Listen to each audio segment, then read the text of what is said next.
Greetings, ladies and gentlemen. Welcome back to the Sonic 06 commentary. It has been a while since the last one, but now we're back at it again. And to do the second part, we're now focusing on Shadow the Hedgehog 06. Oh yeah, it's the sequel to the hit game Shadow of 5 that everybody liked. Am I right, guys? Yeah, I once had a full dream about Shadow the Hedgehog 2 that had like a real plot and like a completely reworked like the weapon system and everything. And like it was actually a really cool dream. Oh, how did we rework the weapon system? Okay, so it basically gave Shadow a skill tree this time. So of course it had kind of like the guns. So whenever you level up the guns, you get more ammunition. You can increase the power of the guns. It made the katana slash swords so they didn't have like 5 or 6 uses each, which is always really lame. Um, so you could kind of like use the sword indefinitely. It wouldn't break or anything, which is always dumb and made the sword practically unusable in Shadow the Hedgehog 05. Yeah. So then basically it made it so like you could swap between a gun or a sword whenever you wanted. So you just like keep one in your inventory, and then whenever you're running around that level, if you find a new gun you want to use instead, you can pick that one up or whatever.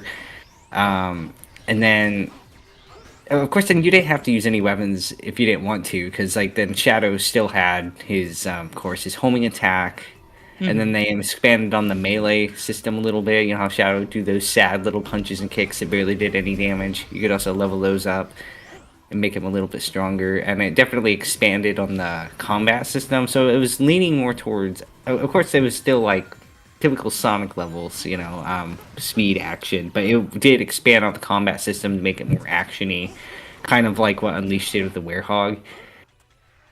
That's actually pretty cool, honestly. If combine that with the ability to just imagine if weapons were like permanent pickups and you could just switch between them and you get them along as you progress through the game. That would actually be pretty cool. Yeah, pretty much. Yeah, that's what it did. What about you, Spring? What do you think of Shadow the Hedgehog? When I played the game the first time, I kept thinking, what if they do a Shadow the Hedgehog 2, and in one of the missions you can actually help Mario collect the Power Stars to defeat Bowser. Oh my god, I love that idea for Shadow the Hedgehog. A Super Mario crossover. Who would have thought? The funny thing I is, want to see Mario using guns. the funny thing is, it's because I was playing Shadow the Hedgehog at the same time I was playing Mario and Sonic at the Winter Olympic Games. And so I remember thinking, okay, so they're technically the same universe, so maybe in the Shadow the Hedgehog 2, we have Mario pop up and say, hello, Shadow! Thank God they're here! We need to save the Princess of the Black Artemis! Would you help me? Mamma mia! Alright, Mario. But only if you tell me your true last name. It's a Mario! What? Yeah, Mario. And speaking of Mario, in Shadow the Hedgehog 2, this is a very fan fiction-y thing. I remember Maria came back as a hedgehog clone or something. Oh, I've and- seen that plenty of times. Yeah, I know. So that part of the dream wasn't very original at all. But I remember really liking that as a child. So You know what? I remember one of the Sonic Shadow Silver Sprite shows, SSSSS, made by 12th Champ. I think that's the name of the user behind it. She actually had an OC who was literally Maria as a hedgehog, but I don't think she was Maria. She just looked similar to her, and she and Shadow actually had like a romance going on, which is really cute. You know, Interesting. there's one time where she reunites with her, and Silver is spying on them because Silver be Silver, and then Silver gets shot. oh no, It's like- Silver. The Silver's like, ow, ow, ow, ow. How did I not Well, see that coming? But that was the text to speech show, right? Yeah, the Spiconia. Spiconia, I think that's the name of the program. But yeah, good time. The sequel to Pocopia. The prequel, Rhino. My mistake. Yeah. I mean, I do maybe there are remember- some time traveling shenanigans here. Maybe it was made after, but then they took the game to the See, SSS, took it to positive the past and says the uploaded it. Maybe. I mean, time traveling shenanigans just like on Sonic 06. There we go. Nice segue. Yeah. So okay, in this commentary, I actually it's funny how out of the three campaigns, Shadows was the one I died the least. So it actually went off pretty well. But I did take way more time in this first stage than I wanted to, because I just kept ramming into shit and then I forgot. Wait, what was the last tower that was supposed? Oh, it was there. Okay, oops.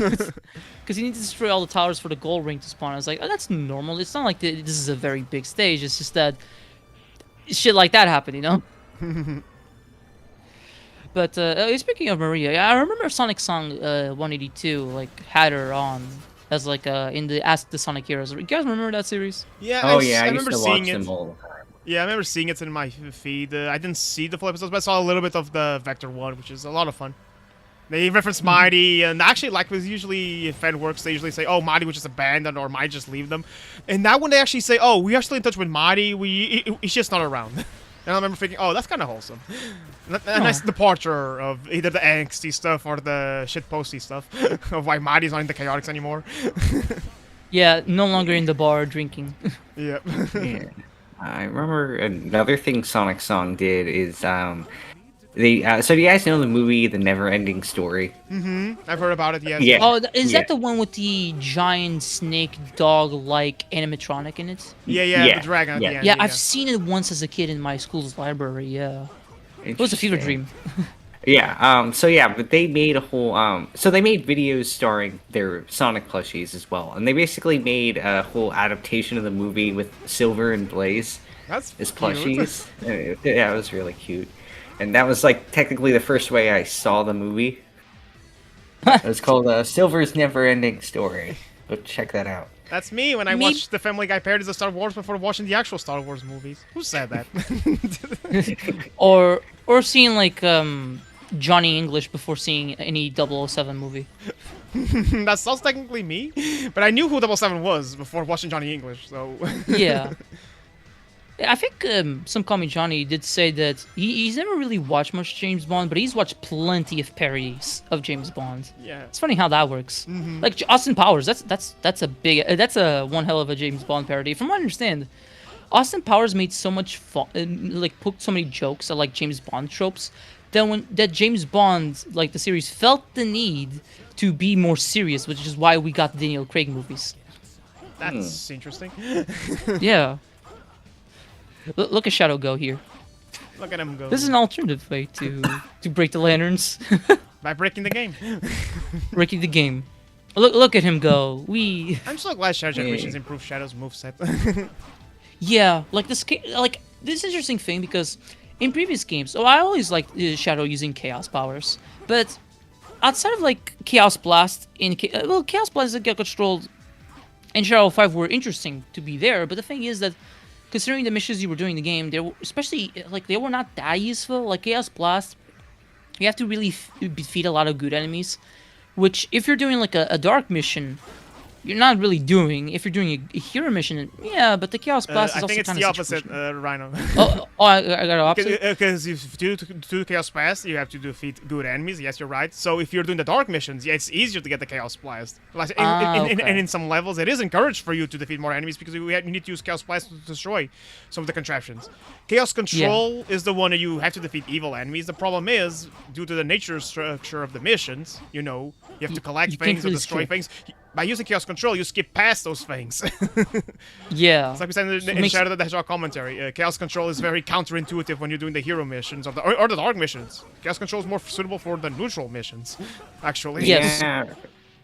And in Yeah, the case really, of the like neutrals, Chaos Control, they really should have just like slowed the clock down so you could move forward in the level and just get like a better score time. Because yeah, it's like like Spring said, it's pain whenever it would make you skip the level. It's like, oh, I missed this enemy I have to kill, then I have to go back. So really, like Chaos Control was really only useful in like, well, the last way, of course. You had to use that to progress. yeah. But if Shadow had more levels where it was just about getting to the goal ring, then Chaos Control would come in handy in those cases.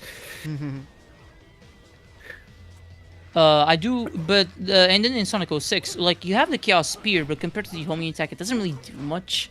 Like I've used it a couple of times during my run just to show it off, but like here, but it doesn't really do much. And then It When you just can like buy- stuns enemies. It just stuns Yeah. like robots and stuff.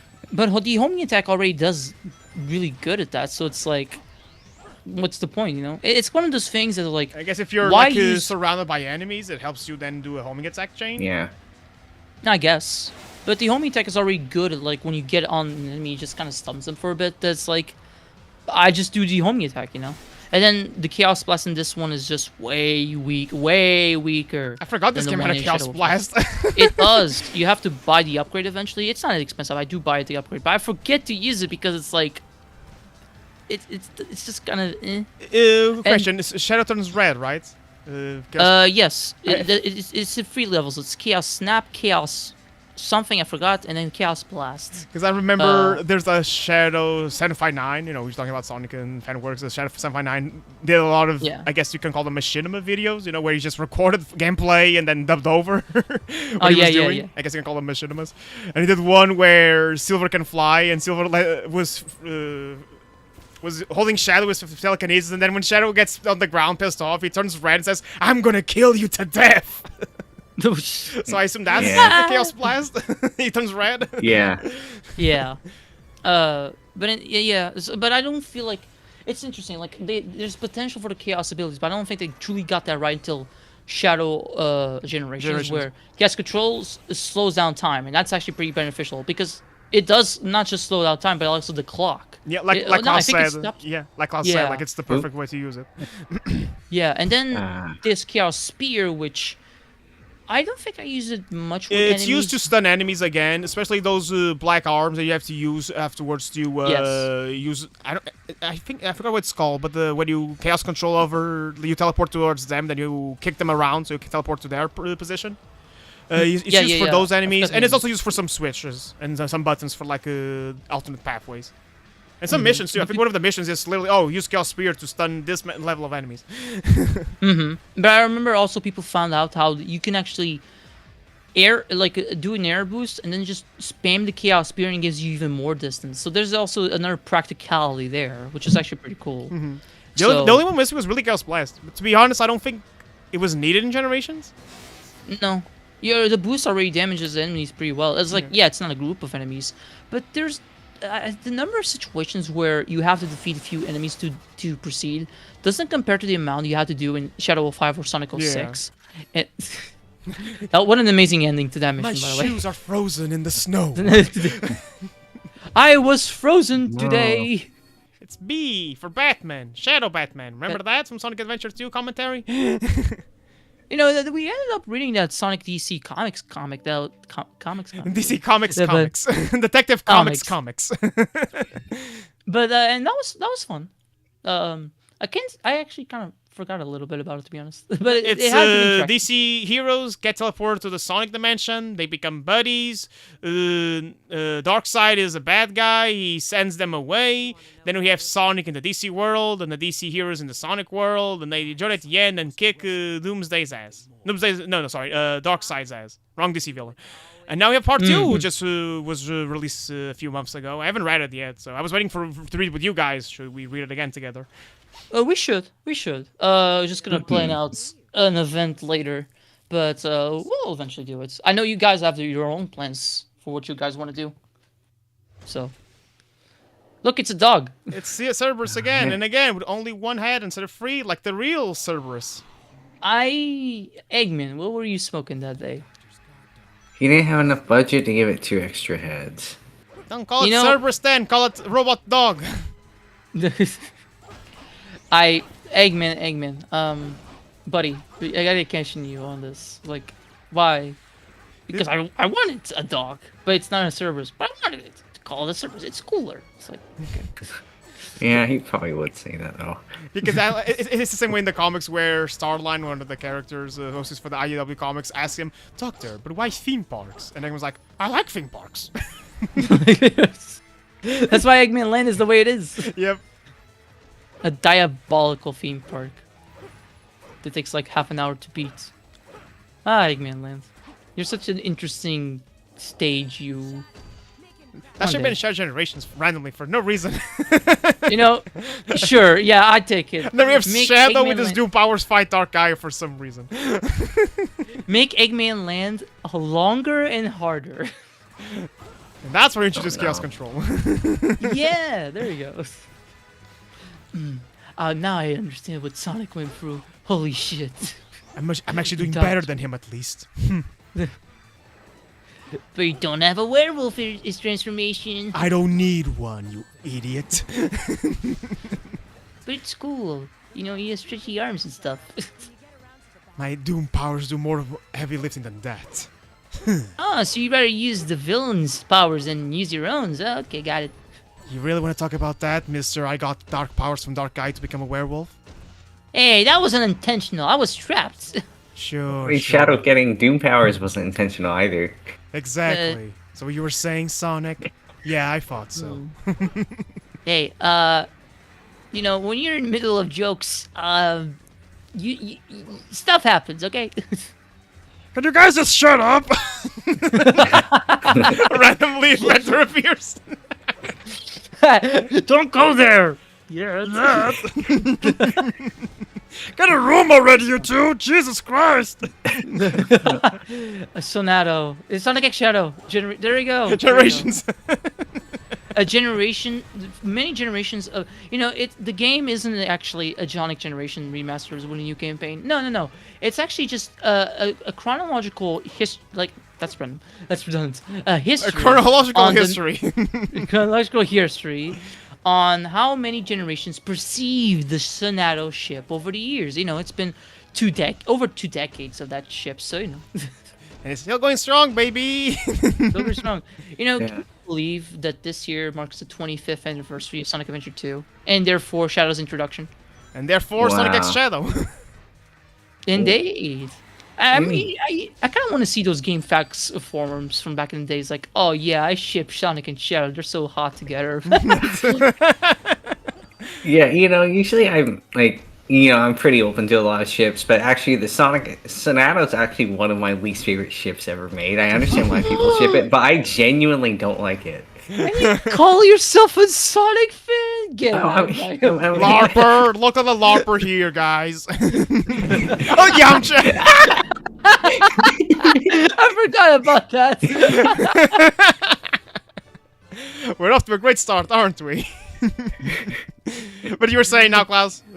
Yeah, No, I don't like it. And like this is coming from somebody like whenever I was first getting into like Dragon Ball Z, I was like perfectly okay with like the Goku X Vegeta shit. Like I was fine with that. I was like, okay, I understand that one, but I don't know why the Sonato ship bothers me so much because I don't know why I dislike it. I just do. Yeah, it's hard for me to Was it explain. forced down your throat for many years, or? Well, maybe whenever I was, a little deviant art kid, just trying to find normal Sonic art, and I saw too much of it, or maybe I was just being bitter because I preferred Shadami or something. Oh, that reminds me of the Sonic short where it's Sonic and Shadow googling themselves, and Sonic's like, "Hey Shadow, look at all the cool fan art they've done of me." What about me? Let's see, Shadow. Then Sonic just laughs. Hey, I do not visit MySpace that often. But what about both of us? There must be millions of fan arts of us duking out, proving who's the ultimate. Okay, settle down. Sonic and Shadow. Okay. Is that my? Ah!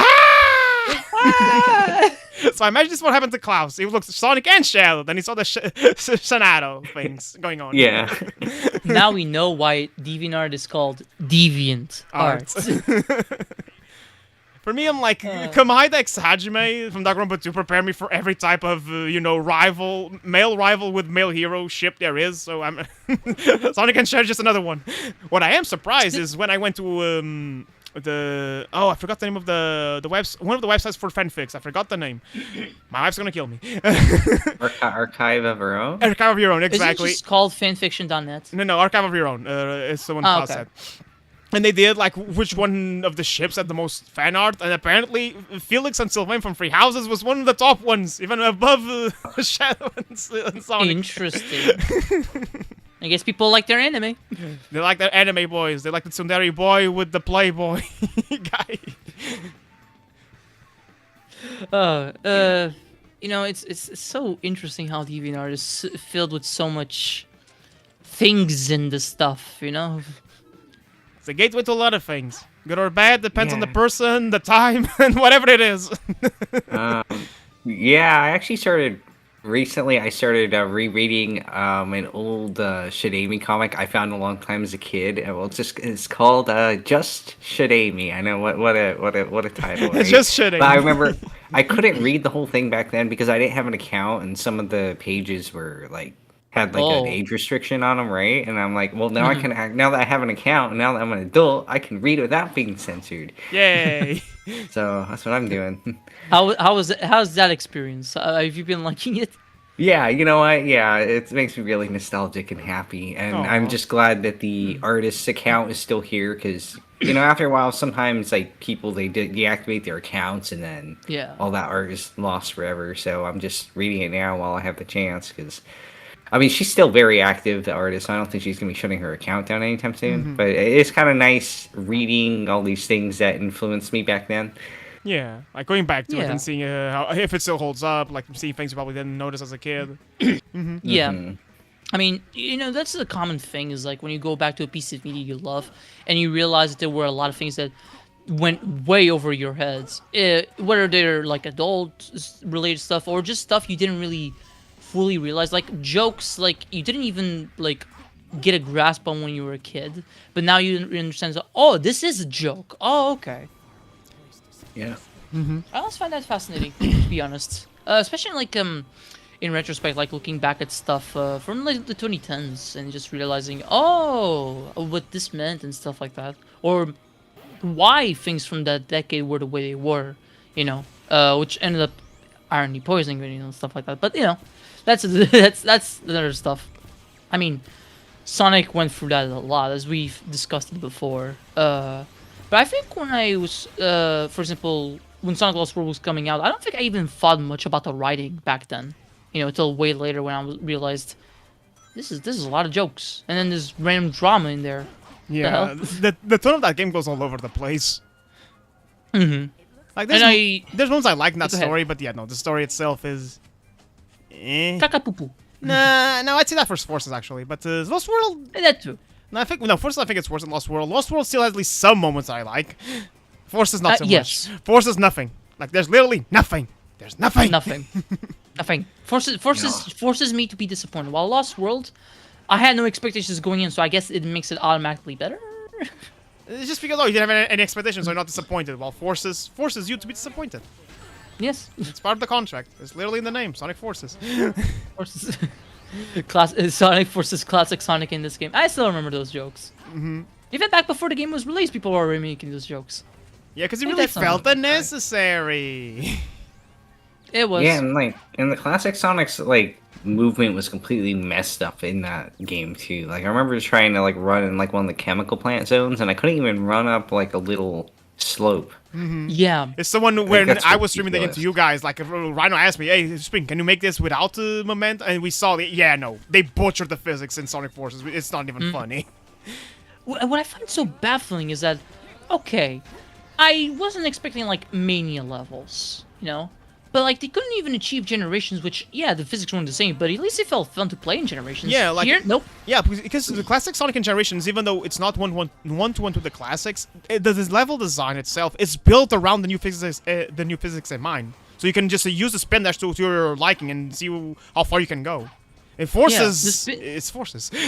Yeah, the spin dash in Generations is pretty much a boost when you think about it. It's dooms, but it's very fun to use. So I don't really have much of a problem with this. Like, oh, this is an alternative take on classic Sonic. This is fine. But with Forces, even the level design is nothing remarkable. Or if it is something remarkable, like them calling back to like scrap brain zones, like anti-gravity circles, it just makes for level designs that I don't really like that much. So, yeah. Yeah. How many times are we gonna bash Sonic Forces in our Sonic commentaries?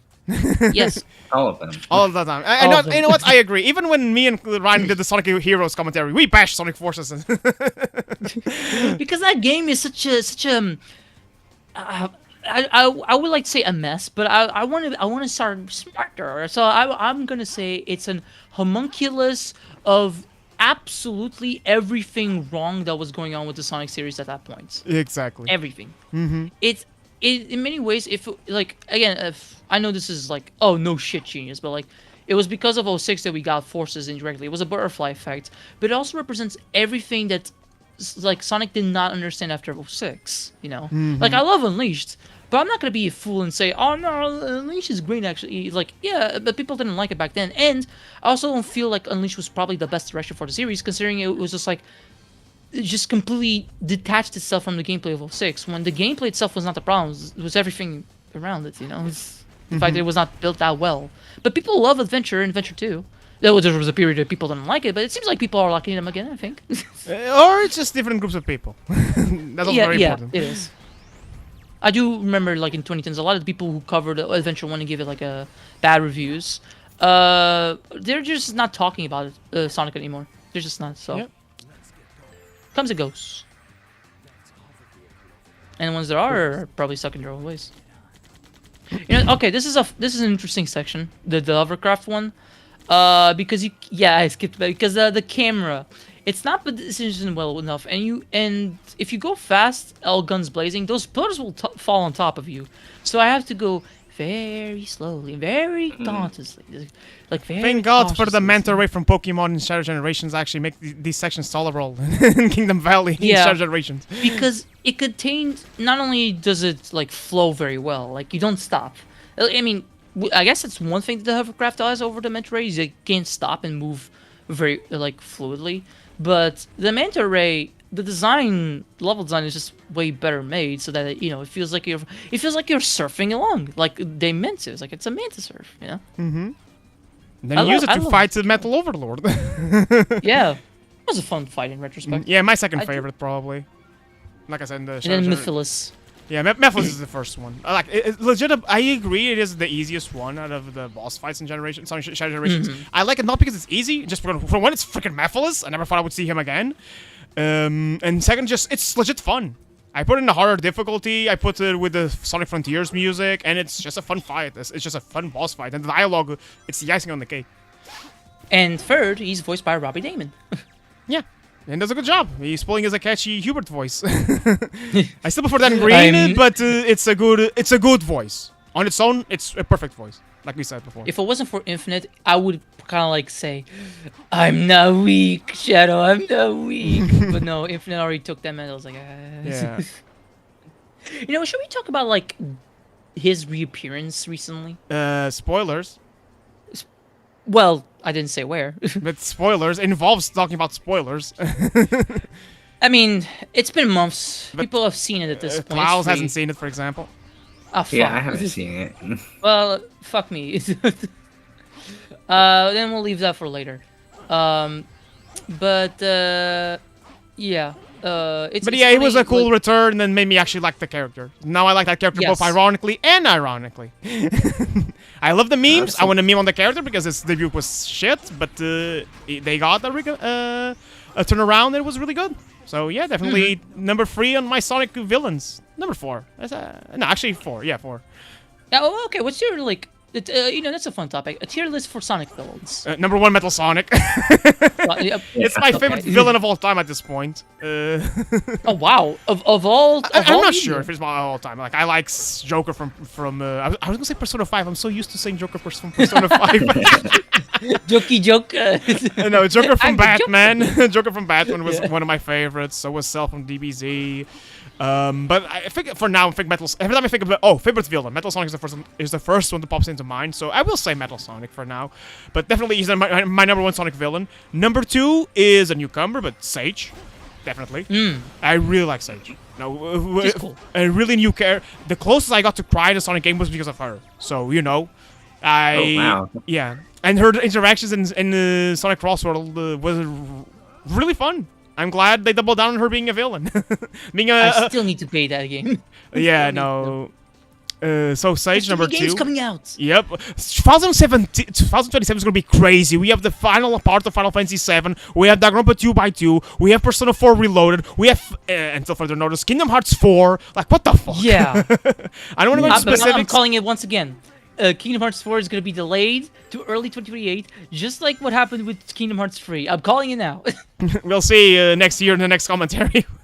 Nomura will be like, ha ha ha, sorry guys, we have to delay the game again. But yeah, when it comes to Sonic villains, then number 3, that's why I wasn't sure about Infinite, is either Infinite or Eggman. I mean, Eggman is a classic, you know. You gotta like Yeah. Eggman. Like, Eggman is cool. We love Eggman. Yeah, we here. like Eggman. Mhm. Then from the so let's say for now, for sake of making it simple, let's say Infinite and Eggman share the spot number 3, so it makes discussions easier. Again, Infinite, I like the meme on the guy. I love seeing him get his ass swamped all the time, but he got a redemption. He's a cool guy. He's cool in my books. I also like his new voice actor. Yeah. Does a really That guy's good so job. cool. Yeah, like Can legit. we say who it is, or You can say. no? Yeah. Alejandro Saab. Yeah, he's Yuri in Fire Emblem Free Houses, for example. He's a VTuber. Oh, all right. Yeah, he sounds nothing like He's Yuri. everywhere now. Yeah, now he's great. He has a great voice. So He's a VTuber too. yeah. He's really big into the voice acting business as well. So good for him. I'm glad he's in Sonic. He also does Gemerald in that same thing Oh, we're talking yeah. about. So I like Starline and IDW Comics. I'm not gonna say more because of spoilers, but he's a great villain too. For a second, I thought you said sirloin, and I was like, sirloin steak? What? No, Like- Starline. Sirloin. Okay, it just I mean- sounded a bit weird. No, Sonic, they introduced a new cow character in Sirloin. I'm Sir the Loin. I'm going to feed you, Sonic. Hey, finally a female rival for Sonic besides Surge. There you go. I mean, it could be a bowl. But Klaus had cow. Unless we're going artist from Back into the Barnyard, which is the best unintentional trans representation ever.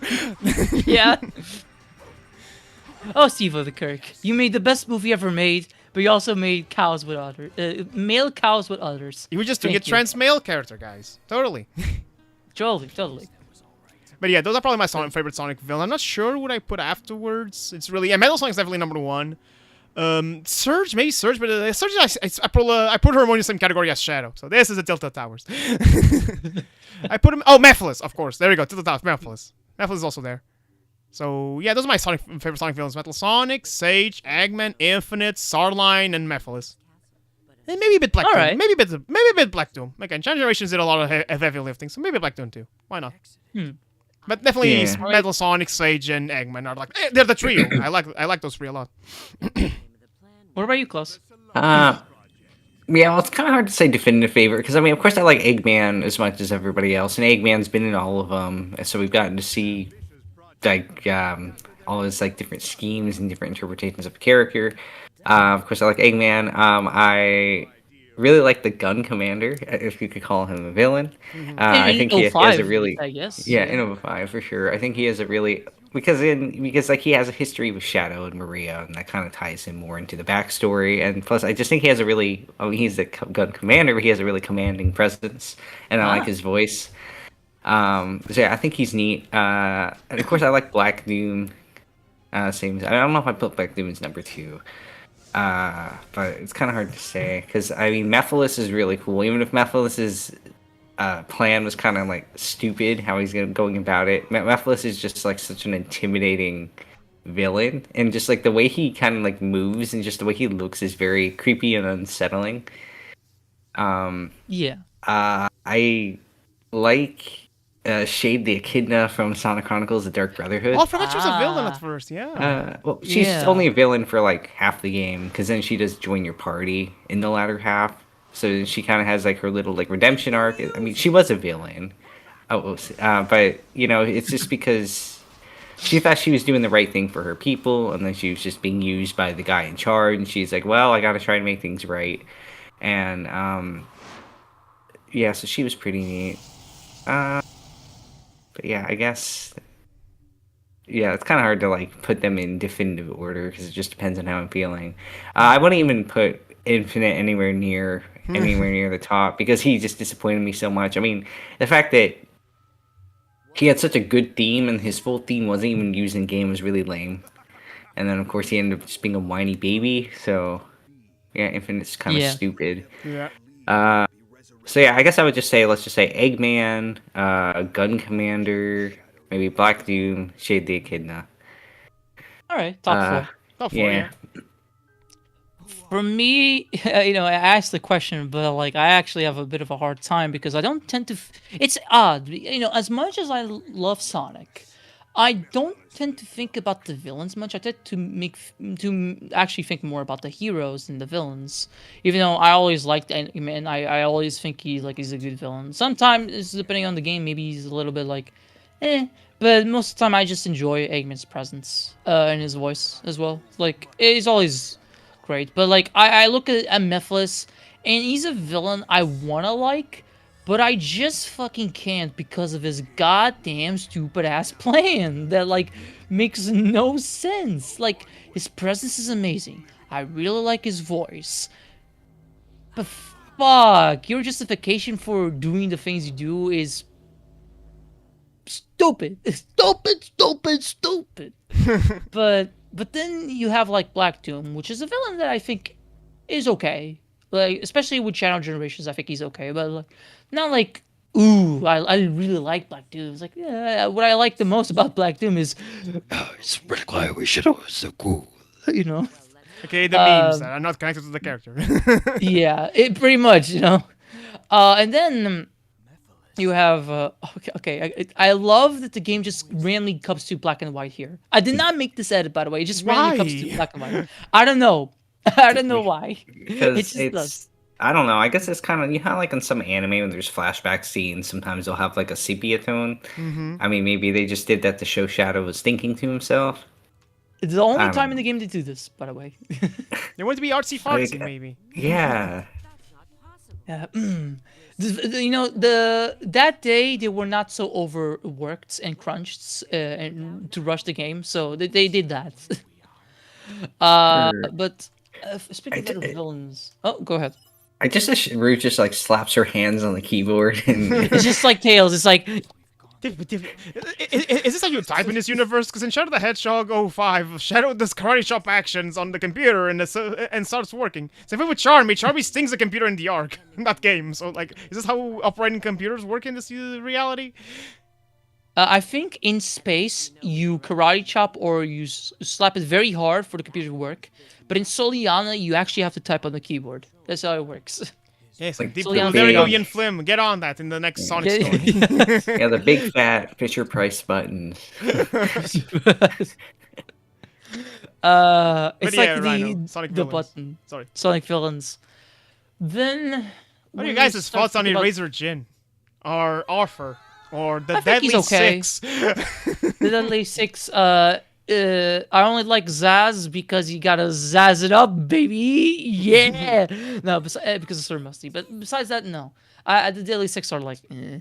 I mean, I like Zavok being voiced by Patrick Seitz. Only good it. thing going for him. Yeah. Yeah, he's voiced by Dio. Here's the with Zavok, it's so strange. For one, he has my favorite color combo. He's red and black, so I kind of like that. But and then he has some cool moments, even in Lost World. The problem is he's such a generic bad guy in Lost Worlds. He's literally just a discount Bowser without any of the comedy or charm or threatening that Bowser has. The IDW comics made him better, especially when there's like a whole story where he's just him and then a group of Sonic villains in IDW. They're called the Bad Guys.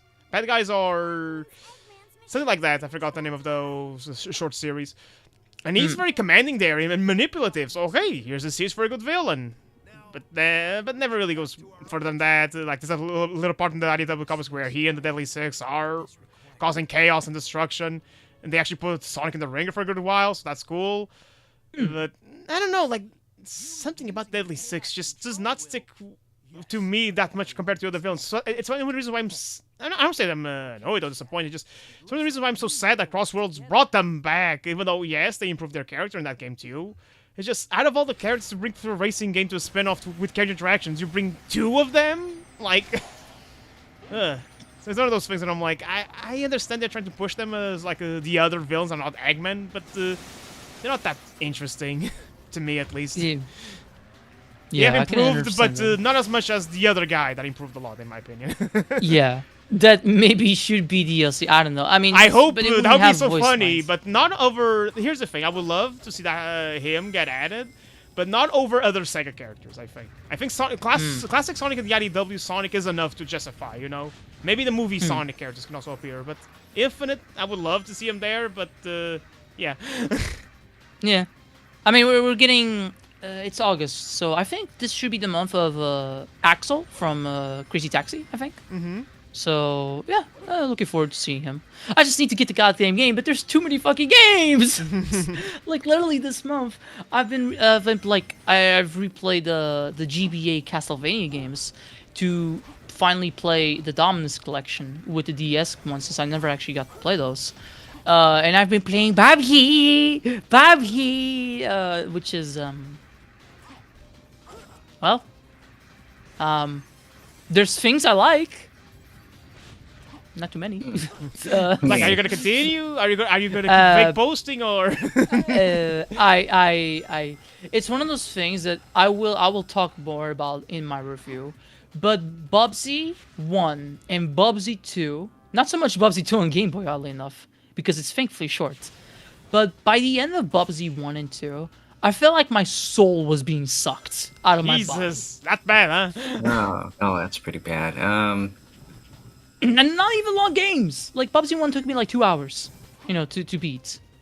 But, like, holy shit. It's like, I can see where they were coming from, but at the same time, what were you cooking in the kitchen? What were you coming up with? It sure ain't eggs, and it sure ain't a salad.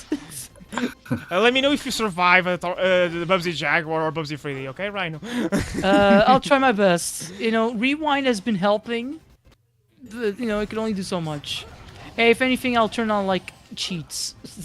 Because that's the thing about the Perfect Collection. It comes in with cheats that you can put at any time. Infinite lives, invincibility, or infinite time, baby. So far, I've not been using it because I've been trying to be, quote-unquote, normal, even though I'm using Rewind. Being normal. The I'm being normal authentic about Bubsy. experience. Yeah. Yeah, authentic uses Rewinds. But, like, yeah, it's one of those cases where it's funny to think about because nobody likes Bubsy in terms of the character before 4D. But I actually kind of like the stupidity of his characters. Like, he's very snarky, and he's like, what could possibly go wrong? And it's like, I like how stupid he is, Like, I like that. But the games themselves... No, I don't want to replay them, no. Except, oddly enough, Game Boy. But not because it's that much better. Just because I had fun doing my Bubsy with a lisp impression, and I was just kind of, like, laughing by the ends. And also, it's shorter. It's like, it took me, like, what, an hour? So, yeah. What a game. What a game. And yet, this freaking Bobcat keeps coming back, and now finally has, at least from what I hear, a good game. Yeah, which recently got a full-on free update that doubles the content of the game. That's crazy. That's crazy. Bubsy's really back, and in a way that no one was expecting. Bubsy for Smash. Like, Bubsy literally came back before Rayman and Spyro, if you look at chronologically. Yeah. And Banjo-Kazooie. Banjo and Reform Jim and, like, all those other classic games that people are begging to come back. No, Bubsy came back 2 times at least, and the final time finally was a really good game that's putting him on the good graces of everyone else. It took them that long. Like, literally the problem that I heard with Bubsy 4D is like, oh, this seems like the beginning of something, but the game is too short, But now they did this update, and I'm like, well, and it's free! It's free! Like, that's awesome. Good for Bubsy 4D. I want to play that game. And it's also a Switch 2 game, a physical game, that is a true physical. It's all on the cards. It's a bit more Damn it, expensive. Bubsy, sure, I was not aware of your game. That's nice. I'll just get it on Steam on sale. Yeah. Eventually. I mean, the base price of the game is $20. The physical on Switch 2, I think, is either 40 or 50, because cartridges cost more, and also I think it includes some other random stuff. Like, I'm not sure if it has a manual, but like it has some stuff in there. I'm not sure what it is, but it has some stuff. Great going there, Shadow. You just phase through the rock. Okay. Yeah. What I find funny about these sections, and they're actually very harmless considering the game in question. But like, there are some of them where you can just like not do anything and you win. Yeah, Clement showed this in his Sonic 06 review. Like, Shadow wins by doing absolutely nothing. Yeah. Another Shadow and Luigi parallel. Those two are meant for each other. Oh yeah. Screw Sonic X Shadow. Shadow X Luigi is where it's at. No, Luigi X Bowser is first, sorry. True. Sorry, I can't compete with the goats. Actually, going back to the ships, let's start a ship war, why won't we? I actually don't ship Shadow with anyone. Back when I was younger and getting to the series, I did ship him with Maria, but that's before I realized, no, their bond's more like siblings than, Yeah. So, I guess that was the closest thing. I did like him with Rouge, but my heart always goes to Rouge and Knuckles. Yeah, me too. Yeah. With Shadow, I don't ship Shadow with anyone, actually. You know what I ship Shadow with? coffee. My gun! Or with a gun, he's gonna tell us. Yeah. Now I've got to go home and scrub my kitty cat. Oh, I'm going home with my cat. I'm going to scrub it. I love Sonic Zombies. Yeah, it was really fun. Yeah, thanks for showing it to us. Because that is a series I had been meaning to watch for a while. Because I've seen Belated Productions' other videos, like namely more like I like their Christmas specials a lot. Yeah. Like I like the one where Vanilla's like cooking something. She's about to add cinnamon, and Shadow's like, "No, don't touch that cinnamon. You gotta use salt." And Shadow reveals he went to study to culinary school in France. And I just like the Ian visual of Flynn? that. Incorporate that into the floor, into the floor, the lore, into the lore, Incorporate that into the floor. the floor. It's funny how Yeah. now I just realized floor and lore rhyme. What the fuck? Floor and lore. I want the floor lore. Yeah, floor and lore. That's not the lore room. Oh, Chow Oh, Garden, wait. guys! There was a Chow Chow Garden Garden. this entire time! Oh yeah, Oh. it's so funny how Crisis City just randomly references like other stuff. I think Cream is somewhere in there. I mean, Blaze was in Generations. I'm not sure about here, but like, yeah, just randomly reference. I'm not sure if the Chaotix are in here as well. It would be fun if they were. In retrospect, yeah, it's funny how the Chaotix came back in Heroes. They immediately came back for Shadow 5. Like, oh, Mickey is fake. Oh, they're here to stay. And no 6, nope. Nope, 06, nothing. Sonic and Secret Rings, nothing. Sonic and Black Knight, nothing. Sonic Rush, Unleashed, nothing. Wouldn't be till Colors DS, I think. Yeah, Colors, yes. And technically, if you want to count them, Sonic Rivals had SPO. Sonic Rivals 2 had SPO. The Olympic Games yes. had Vector. But that was about it. So imagine me being a Chaotix fan, getting to the Sonic series in 2008, 2009, and yeah, my favorite characters barely appear in the game. Don't worry, they're now all over the place, especially all together in Sonic Racing Crossroads. Available stores everywhere. Yeah, and they're the best characters to play as. I love them. They're Yay. they're done so well in that game. I love them. Actually, who do you main in Racing Crossroads? Usually either Vector or Sage. But I also like playing as SpongeBob SquarePants, which is a sentence I never thought I would say. These fucking crossovers, they're pretty fucking Evangelion now in Sonic Racing Crossroads. You What can the hell? have the SpongeBob in the Evangelion map, like. And then you can go to to City Escape, and then freaking Godzilla appears. Those are movies I actually kind of want to show you to you guys because I wouldn't say I'm a big Godzilla fan, but I've watched like 3 of his movies and I enjoyed them. Although I do know that there's a lot more movies and many of them like the tone is like he's a character like Lupin the Third where the tone is completely beholden to whoever decides to direct that movie. And now here's a comparison I thought I would say here. Godzilla is like Lupin the Third. Am I wrong though? Yes. Huh? No, you're not. Made you look. Made you look. Look at Omega, he's so dirty. Look at how that This does. is- Poor Omega. Just like a scene in Sonic Chronicles: The Dark Brotherhood when Omega's all in disrepair and he's like hiding in some bunker in Eggman City and they have to repair him. Wait. He didn't hit himself to repair himself? Well, I mean, no, maybe he did, but he wasn't able to. So damn. One step. Yeah. So Zero is better. Zero for Mega yeah, Man. he's actually a character you can actually accidentally miss him in Sonic Chronicles if you don't know he's there. And he's like the most powerful physical attacker in the game too, so you don't want to miss out on him. Oh damn! I never thought that the number 0 would be better than the Greek letter Omega. The thing you learn with Sonic, huh? Thank you, Sonic. She's up. Yes, Emerald. I love this cutscene just for one thing. I love that the animation of Knuckles. I think it's gonna show here. He's coming up because Rouge taunts him, and then he just turns back. It's reused later. The same animation is reused later in this cutscene. Yeah, we saw it in a Sonic story.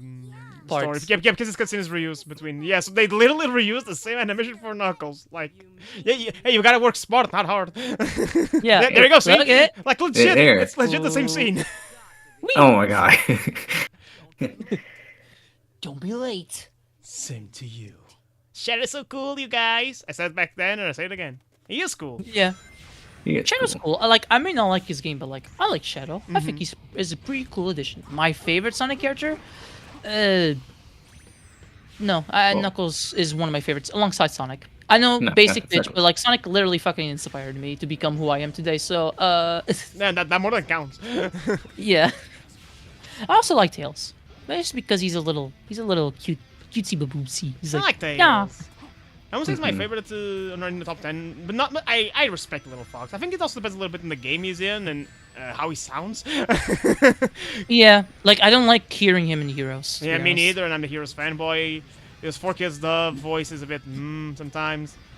I think I got better. They got with better for time, sure. though. Like most of the characters got better when it comes to 4Kids crew. So Yeah, I mean, Tails was my favorite when I was a kid, first playing the classic Sonic games, and then I met Before Shadow you and I saw moved the to lights, modern, and or I'm in like, this case, the shadows, the these are the darkness. shadows. yes, Uh, yeah. Before you saw yeah. light, no, in this case, before you saw the shadow. Yeah, so since that Silver or Tails has moved down the tier list a little bit, and then I think my tier list for favorite characters. I mean, it's like Shadow at number one, obviously, and then other honorable number one is the Tails doll, Tails one of doll. my eternal obsessions. So I like the coffee more than the original. And then of course Silver is number two, and then I think in more like playing through like a lot of the games again, I think I would actually put Rouge at number three. I think she's a really Oh, wow. underappreciated character.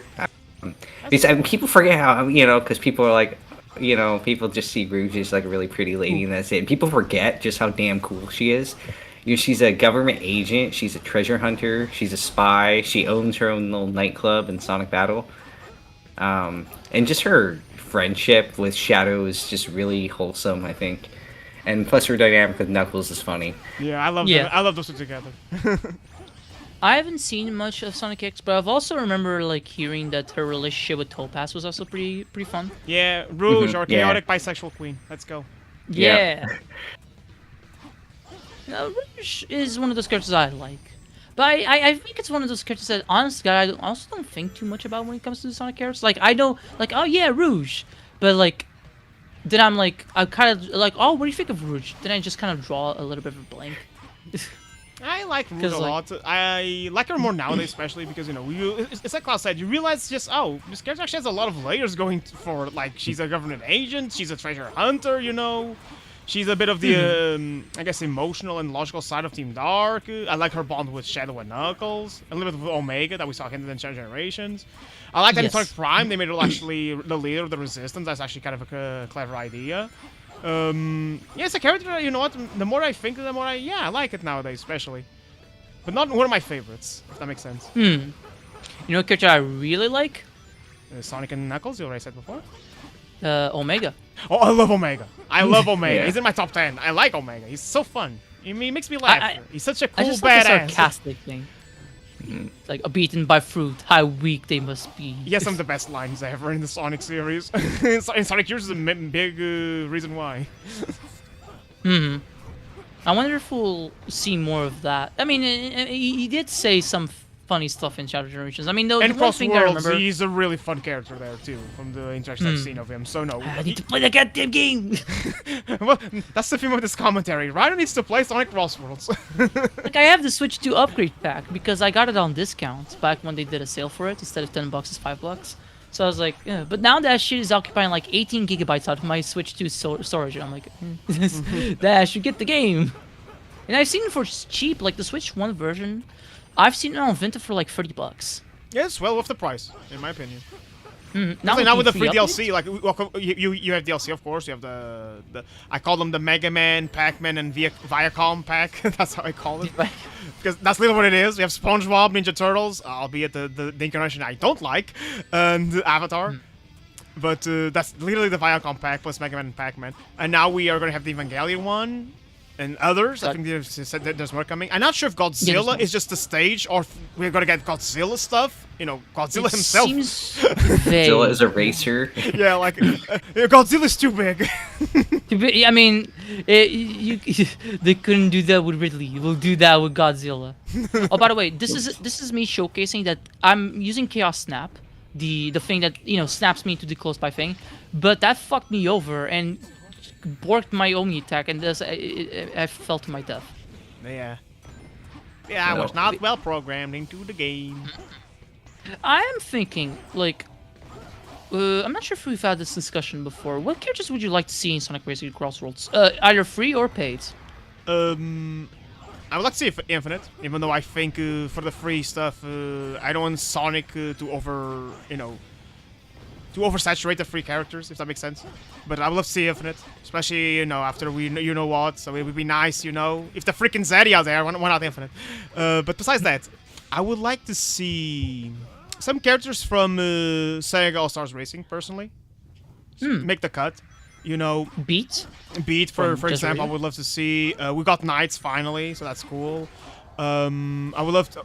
Alex Kidd would be nice. Ah, it'd be nice, yeah. Like, I really like his design. Make him in have the- a Spanish remix of his theme, just like the remake. Yeah, that would be really cool. Like, so Alex the Kid. Alex, let's see other characters. You know what? I've been playing Project Cross Zone 2. I would love to see Akira from Virtual Fighter. Why not? Oh, yeah. Yeah, sure, bring him in. Yeah, bring I him, think, bring him and him and Jackie back. Jackie Yeah, were- bring him and Ryu from Shenmue as well. He's also Project Cross Zone 2, and I really like his I character. think it's pronounced Rio. Rio, my 'Cause it's an O, apologies. yeah.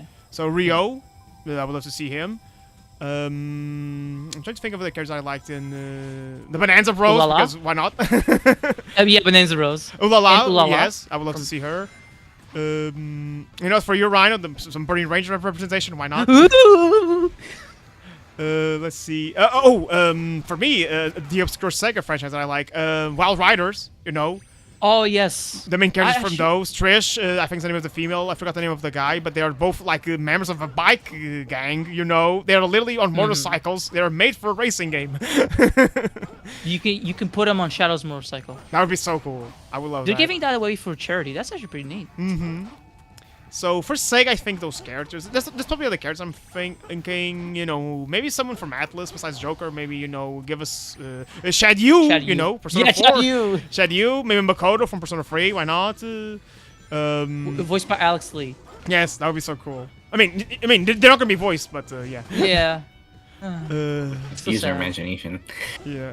Yeah. There's mods for that, I'm pretty sure. So if you get the PC version, have at it. There's already making mods for the already existing DLC characters, both paid and free. So I'm curious to see what they did for SpongeBob and Patrick. I need to see. But that's it for like the free, like I guess Sega-like characters. Again, I would like to see them, bringing back some Sega characters from the Sega All Stars Racing, and Sega All Stars Racing Transform. Hey, bring back the Team Fortress, the Team Fortress 2 guys. Let's go. Heavy, I think it's Heavy Scout and Pyro, who are in or it's Pyro Soldier. I forgot, but like it's three classes of the one of TF2 riding a car. Bring back Danica Patrick and Wreck-It Ralph. There you go. Danica, that was just random. Like I didn't even know who she was, and then I found out. I think she's a racer herself. Yeah, that's And, actually. like- Oh, yeah. Oh, there you go. Another second character, Rystar. My boy Rystar Oh, keeps yeah. getting ignored in Yeah, crossovers. Yeah, Ristar, that would be nice. I played this game it's been 5 years. Oh shit. I played this game 5 years ago, and I remember liking it. So I should replay it. Maybe for a review. Who knows? Yeah, Rystar's really good. I really like Rystar. So yeah, for Sega, then for other like paid, I guess the sky's the limit. After SpongeBob, Godzilla, and Evangelion, I think everything is fair game.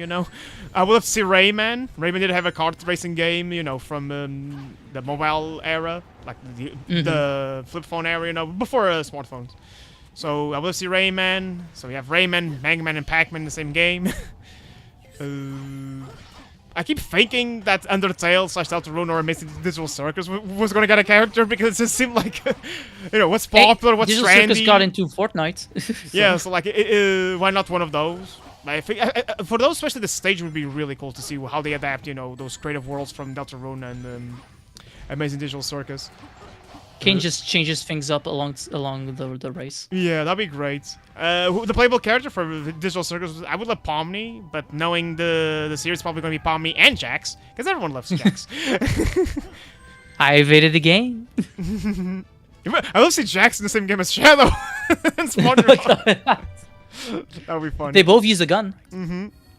For Deltarune, I think it should be the Happy Fan Gang. Should be Chris, Susie, and Ralsei. In the same car, maybe? I don't know. Yeah, maybe. I guess that's. I mean, let's go wild. Why not freaking Goku? Go Goku and Yes. Piccolo with the same attire from that episode where they're learning how to drive. There you go. Oh hell yeah! So I guess those are the characters I would like to see. How about you guys? I want to just Um, point something out real quick. That cutscene, I reversed it as a funny little way to skip the boss. Okay.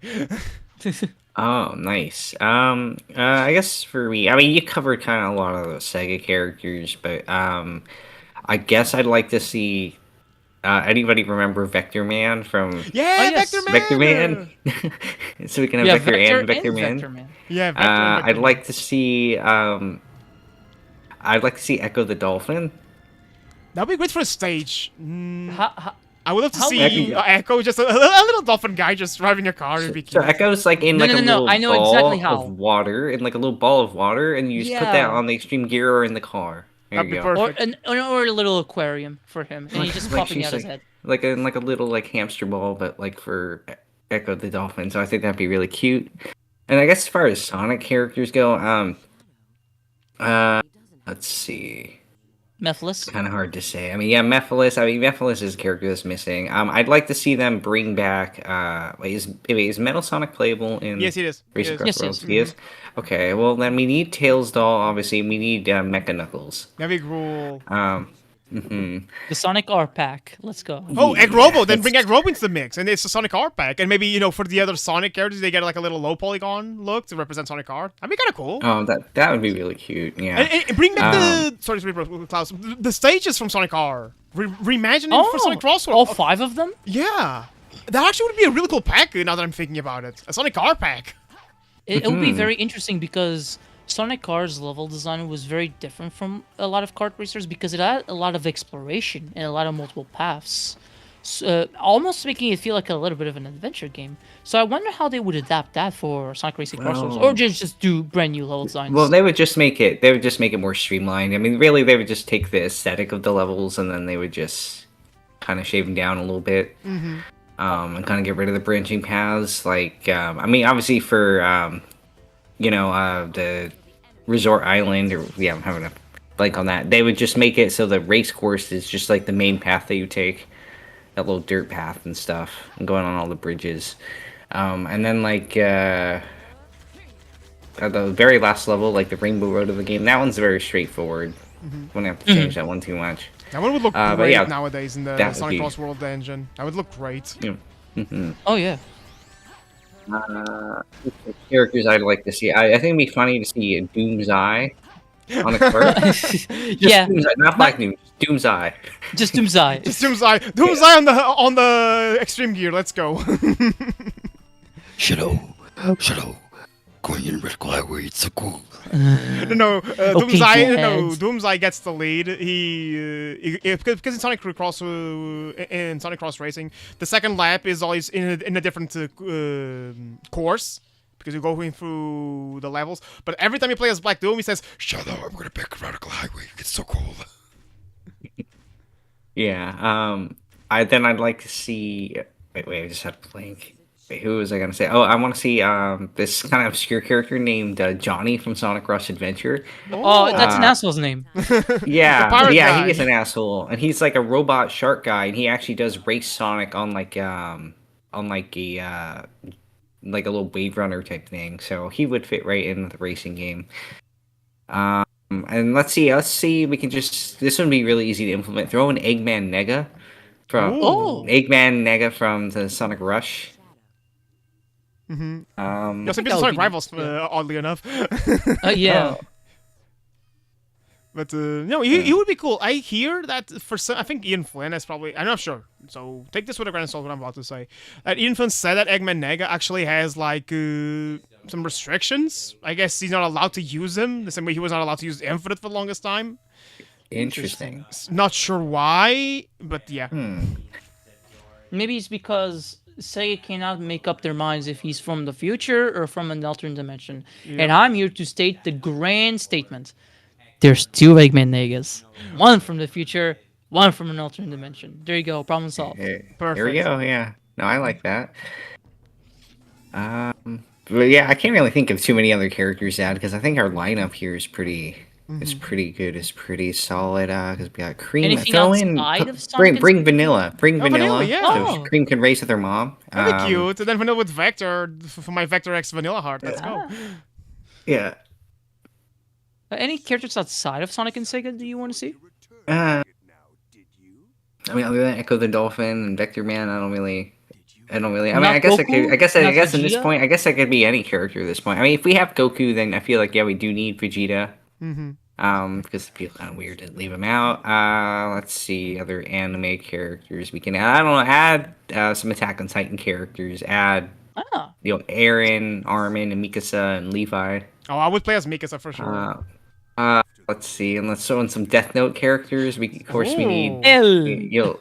Light, L, L would be Misa, funny. and Imagine make Ryuk too. Oh, Ryuk would be great. I Strange. would imagine L, like he's sitting down with his sitting position that he does, to activate 20% more of his brain. But he does that even on the hoverboards. Imagine him on top of the extreme gear just with his leaves like scrunch. That'd be so funny. Oh, that'd be funny. Yeah, that'd be really funny. And then I think it's my last pick. Throw in. Okay, just like do this for me and put in Sarumi from Golden Kamuy. Thank you. Yeah. No, Yeah. Surumi should be the new Team Fortress 2, where it's him and 3 other people of his army driving with him. Hopefully not Usami though. Hopefully for you. No, and not me, Klaus, Usami. not Usami. Leave him behind. Yeah, leave that gross boy behind. Oh, and wait. Since Karoro's kind of coming back into the public light, we need Yo. Karoro. Kero! Yeah. Come on, we have the 4 Ninja Turtles. We need the 5 alien frog sergeants. I would love that. As for me, it's interesting. We listen most of the same characters. I mean, Burning Shoamabane Intel list from Burning Rangers. Yes. But I mean, the whole crew would be fun. It would be very fun. But I doubt they do the whole crew. But in terms of a character I want outside of Sonic and Sega, Sonic Team, can you throw me a bone and put in Lupin the Third? It would fit so well too.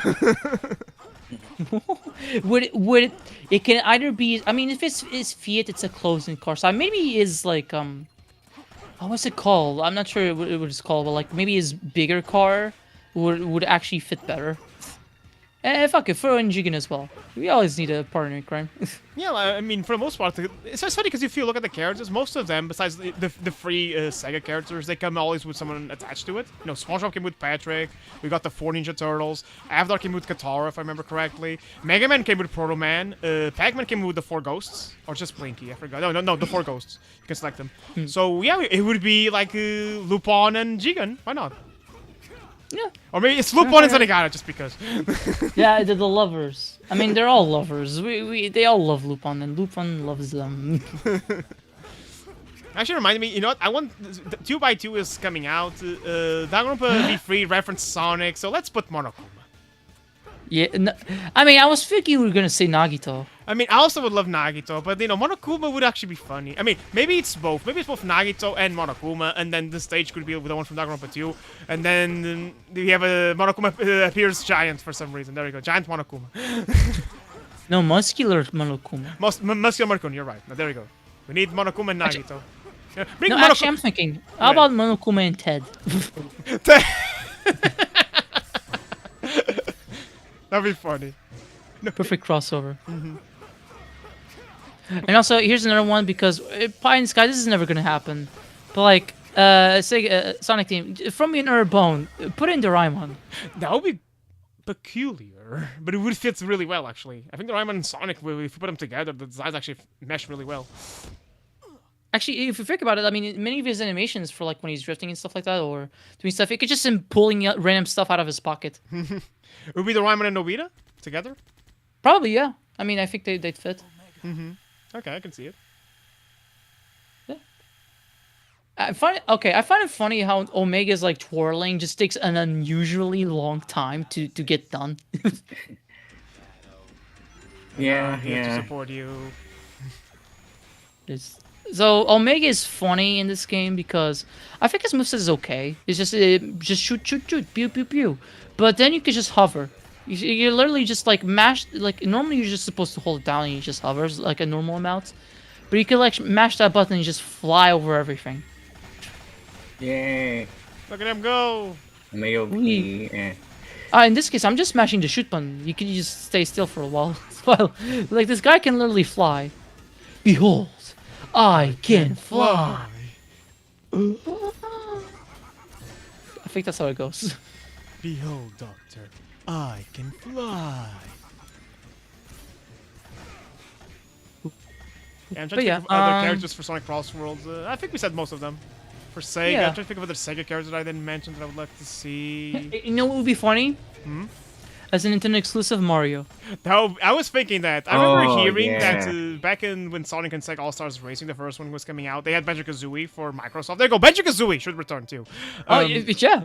No, but I think they were. I remember reading they wanted Mario for the Wii version and Sackboy for Little Big Planet for the PlayStation version, but those negotiations did not fall through. No, that's unfortunate. Because I mean, why wouldn't Nintendo accept it? It's exclusive to their platform. Yeah, Nintendo when it came to character exclusive, their own characters exclusive to some games was weird. They never said yes to a lot of things. I remember like Marvel Ultimate Alliance 1 or 2 wanted to use Link and Metroid in their game, and actually had them finished. Metroid. Samus. Sorry, I would say Link from Zelda and Samus from Metroid. And they actually had them in the game, and they wanted to show them to Nintendo. The thing is, they showed them in the PS2 version of the game, and Nintendo said no. Yeah. They Well. could have thought about that a little bit better. Oh well. I do know that there was like some rumors that maybe, like I know for Fortnite, I think there was a rumor for a bit that they wanted to get Samus in the game, but Nintendo said no because they didn't want their characters on other people's platforms. I'm like, yeah, I think I can see it It because I mean checks with down, Fortnite, it's it's sad, for but it everybody. checks down, yeah. Yeah. But then Nintendo has allowed some characters. I mean, I still remember back in the GameCube, Link in Soul Calibur. That's like the biggest one. You know. Then you have the He was the Mario exclusive crew and character. some of the EA sports games back then too. if I remember Yeah, the correctly. NBA Streets. It looks out of like place Johnny there, but it's so funny. Yeah, it's like Johnny said, they're like cosplayers. They had way too much to drink last time. But then like I think what has Nintendo done recently in terms of like exclusive content? I don't remember. I mean, Bayonetta had some stuff, but not characters, just costumes. Same thing with Tekken Tag Tournament 2 on the Wii U had costumes. But Yes. that's about it, costumes, not the actual characters. That was 14 years ago. at Same this thing point, with so. the not Deadly, Dead or Alive for the 3DS. It's like the whole. Oh yeah, Ridley. Yeah, has the other, like the other RAM stage. They did have Cannons of Hyrule, but that's not like a Cannons of that's a whole series. That's a whole separate game. Yeah. Yeah, like it's a whole series, but like this game's not featuring Zelda as like a character. No, it's actually a legit game from the ground up with a Zelda, a licensed Zelda game, I guess you can call it. So Which is interesting. Like Nintendo was so impressed with that game. It's like, do Zelda crossover, please. yeah, and they actually did. So I guess that's sad, but I don't see them like just throwing their characters around for like specific crossover games, even inside their license. I guess the closest, also another one, I guess, Project Cross Zone 2, where the game was a Sega, Namco, and Capcom crossover, but the sequel got Fire and Emblem and Xenoblade characters there. Yeah. But again, that was And also exclusive to the whole thing with Mario and Rabbids, but that's a separate game. Yeah, again, that's a whole series, not Mario in Yeah. the Rabbids game. The Mario and Luigi costume in Rayman Legends Definitive Edition. Yeah. There you go. Which I is guess. also in the Wii U version. Yeah, the Wii U version. So again, it's more like costumes. Same thing with Bayonetta and the Tekken Tag Tournament too. Is like it's costumes, not the actual characters. I guess the biggest example really is Link in Soul Calibur. That feels like something in the Mario characters in the EA games. It really feels like a thing that never happens now. Yeah. And it really felt like a one-time thing. But I think it was during a time where Nintendo was kind of desperate for third-party offerings. After Nintendo 64 pretty much had nothing. Yep. It's a fascinating thing looking at the GameCube. How it was such a particular era for Nintendo. I mean, I think they got better with third parties, but they had to get some deals for that to happen, like with Resident Evil. Yeah, the I think Nintendo Capcom really deal likes where they want to do Resident like 5 Capcom games for the GameCube. Yeah, and only like 4 survived. Like I think, if I recall correctly, the Capcom 5 were supposed to be PN03. No, not Beautiful Joe. Was it Beautiful Joe? Or I'm not sure. Actually, I don't have the phone with me. Can you guys look up what were the Capcom 5? Let's see. Let me check. So I think PN03, and I think that's a game that's very obscure. Like it's never gonna be released. It's supposed to be set in the future, I believe. We had I'm not sure if it's Beautiful Joe because that one No, eventually came I'll from tell you right PS2. now. I'm seeing you on the thumbnail. Yes, it is Beautiful Joe. Beautiful Joe. Okay, so it was it's initially a GameCube exclusive. PN03, Killer 7, Yes. Dead Phoenix, 7. Resident Evil 4, and Beautiful Joe. Yeah, and Dead Phoenix I don't think ever came out. I think that just got canceled. What was the other one? Like it was Killer 7, Beautiful Joe, PN03, and who? Resident Evil 4. Resident Evil 4, yeah. And that one took forever. By the time it came out, it was like, Capcom decided to wait 9 months for a baby, and there you go, PS2 version. Which, like, looked worse, but it had extra content, so it's like... But then it's okay. Nintendo got the better deal because they got the Resident Evil 4 and the Wii, which had The all the Wii. content. It's pretty much the best version of the OG game. And then, unless you want, like, an HD graphics, where then you go look for the PS4, Switch, and Xbox One remaster. But then there's the Resident Evil 4 remake. That game is everywhere. It's funny how you can play both the original and the remake on the system on the PS4. But hey, that means that Capcom is still willing to preserve the original. It's still there. That's a good for you to sign. I play. think Resident Evil is the example on how you should do remakes, in my opinion, because you have the original still preserved in modern hardware, and you got the new, fancy schmancy HD graphics game, which is a new interpretation of the game, but you can play it at the same time as the old version. You don't replace the old I'd say yes, but technically there was a bit of an issue with the original PS1 trilogy because those weren't being re-released. Nah, that's true. They were kind of being stuck until GOG.com, who are What? yeah, the GOG, they are known for doing PC games without DRM, so you can you have a version that you can just preserve for you forever, which is really nice. They were able to, after some talks and convincing, they were able to convince Capcom to put the games on the site, and by consequence, the original Resident Evil trilogy, the PS1 trilogy, is now on Steam. So now you can play them. Oh yeah, And on PS4 and PS5. Switch and Xbox, tough luck.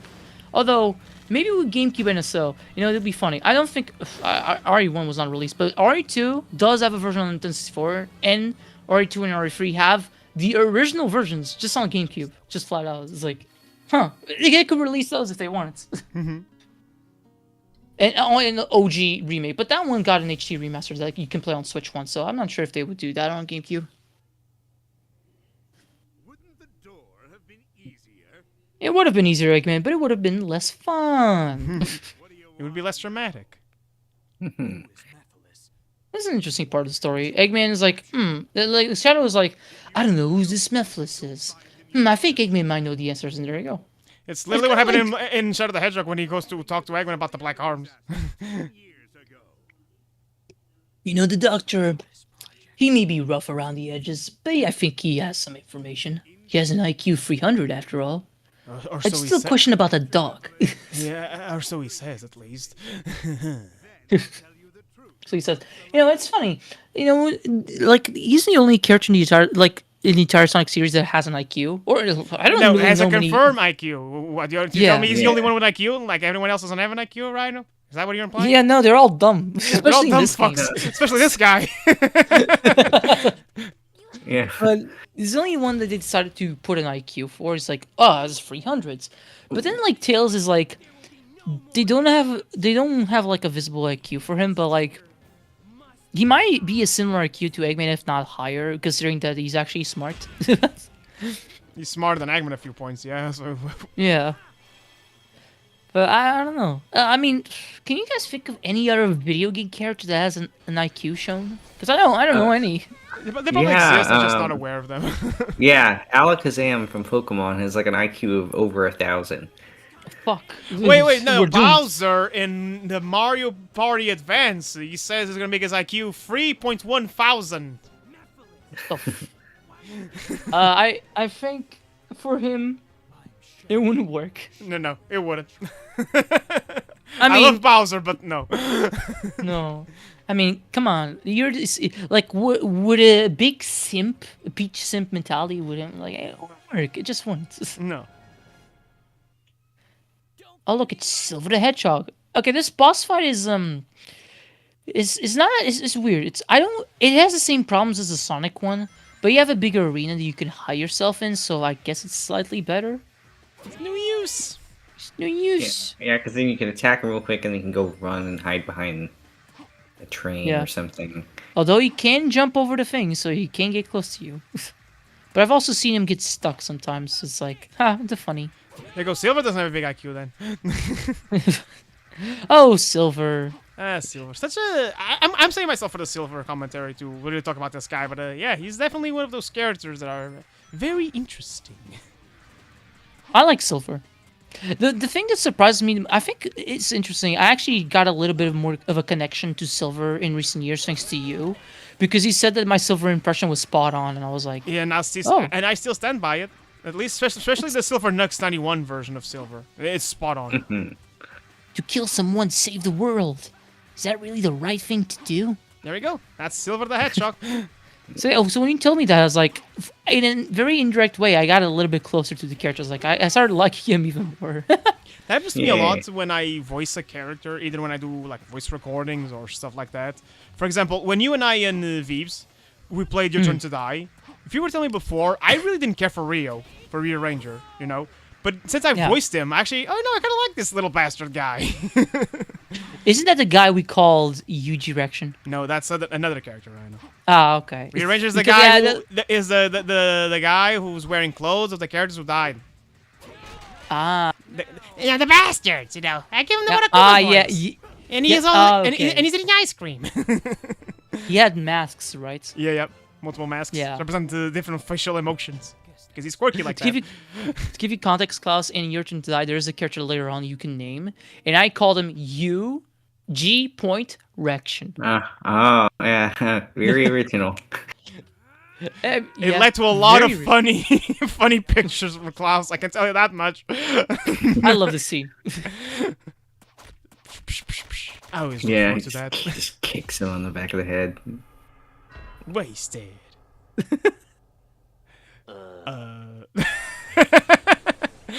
Chaos control. Oh, we got an upgrade in the visuals, I think. Yeah, but they still have very similar models to like the in-game ones. They're just still not as good as the CGI like cutscenes we saw. So I don't Yeah. know. Like these are a very weird middle ground in terms of CGI. Like they look CGI, but they're not quite the same CGI by Blue Star. I don't know what the hell was. It's like the in-between evolution. It's like Pokemon. It's like the second stage Yeah. of evolution. So we call so like there's a Pokemon. What do we call it? That represents like in-game graphics, and then its evolution is the middle CGI, and then the final evolution is full-on CGI. We call them ICG. There you go. HCG, yeah. Is that the final evolution, or No, that would be that would be the final evolution. ICG. then what about the other two? What are I they don't called? know. I'm not that creative, Ryan. That's why I'm not creating new Pokemon. That's why there's a lot of people that make Pokemon fan games, including one that I heard about recently called Mariomon. I haven't seen much about it, but I think seems Klaus cool by played the it, right? title. Yeah, I played it. Yeah, no, Sir it was Musty's really also good. playing it right now. So, yeah. It's Iblis. Hello, it's Iblis and Mephiles when they originally created. Now, Yeah. Mephiles, I ask you this question. Since you could time travel at will, why didn't you go back to this location and fuse? Or just slightly afterwards when they're separated, because they do splits. So, like... You see, my motives are complex. He's dying, oh. And it's so funny that he's like, you'd think he'd die right here and there from the explosion, but he still survives quite a few scenes, like quite a little bit of time before he fully dies. Very interesting. He's almost dead, but not truly dead. You see, folks, there's a difference between being dead and being mostly dead. There's a bit of difference between mostly dead and all of that. Please open his mouth. You know, I found out way later that scene that's Johnny used for his review is actually from The Princess Bride. Yeah. I haven't seen that movie. Yeah, I Me remember neither. seeing the Nostalgia Critic comparing the El Dorado to it when he reviewed it the first time. Interesting. I'm not sure if I'd compare the two, but Yeah, I they're agree, both- but especially now in hindsight. seen- But yeah, you know, yeah. he Uh, Nostalgia Critic be a Nostalgia Critic, critiquing, critiquing. I do recommend The Princess Bride. It's like as some people would point out, like a modern day fairy tale. It's very nice. It's like a fun movie. I mean, that's where we got the inconceivable thing from, which is oh, I don't know what the actor's name is, but it's the same guy who would later on voice some characters for Pixar, like the Bob Parr's boss in The Incredibles. Oh, he's also the Rex, right? The T-Rex. Yeah. Sorry. Yeah. I think his name is Sean something. Forgot the name. Like he's in that movie. But yeah, no, we have a Shadow going through for aquatic base. At the same time, in the story, Silver is also going for aquatic base. And they this never level's meet.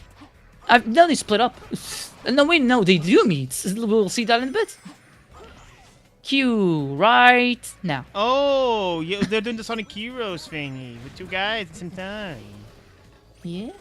Well, it's not at the same time you switch between them. Yeah, like for different sections. Which is interesting. Yeah. We're playing as the main character from the other story campaign. It's like maybe getting a little sneak peek of their abilities.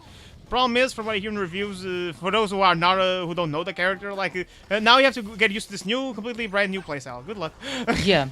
Like you're playing as Sonic, which most likely will be the first campaign you play because it's the only one you could play at first. You can unlock the other ones as you go along, but like I don't see you switching to the other campaigns like while you're still doing the other ones. I did that as a kid for Adventure 1, but that was when I was a kid. So like I was still pee pee poo poo at games. Another thing about it, do you ever switch to Shadow? No, it's just Silver. It's just Sonic. It's just Silver in the Sonic campaign and Silver in the Shadow campaign. Flame Core would have been the stage they could have switched because they happen both chronologically, but that doesn't happen in Sonic Story. No. In Shadow Story, no, we don't switch. So yeah, Silver's the really only one you actually switch to. I guess they really wanted to show how cool Silver is. He's a Yeah. new face, Besides, so- of course, the Amigos, Tails and Knuckles, but Yeah. but in this one, no, you switch between Silver and then Silver Story switch between Shadow, which makes things a little bit redundant, but sure. What I find interesting is that if you, by the time we get to Silver's campaign, because I got all of Shadow's abilities, you can actually play a Shadow with those abilities. And the same thing applies with Sonic. Like, when you get to Silver's story, and you switch to Sonic in Kingdom Valley, you are able to use the abilities you bought, so I'm able to use his gems, which is nice. That's kind of cool.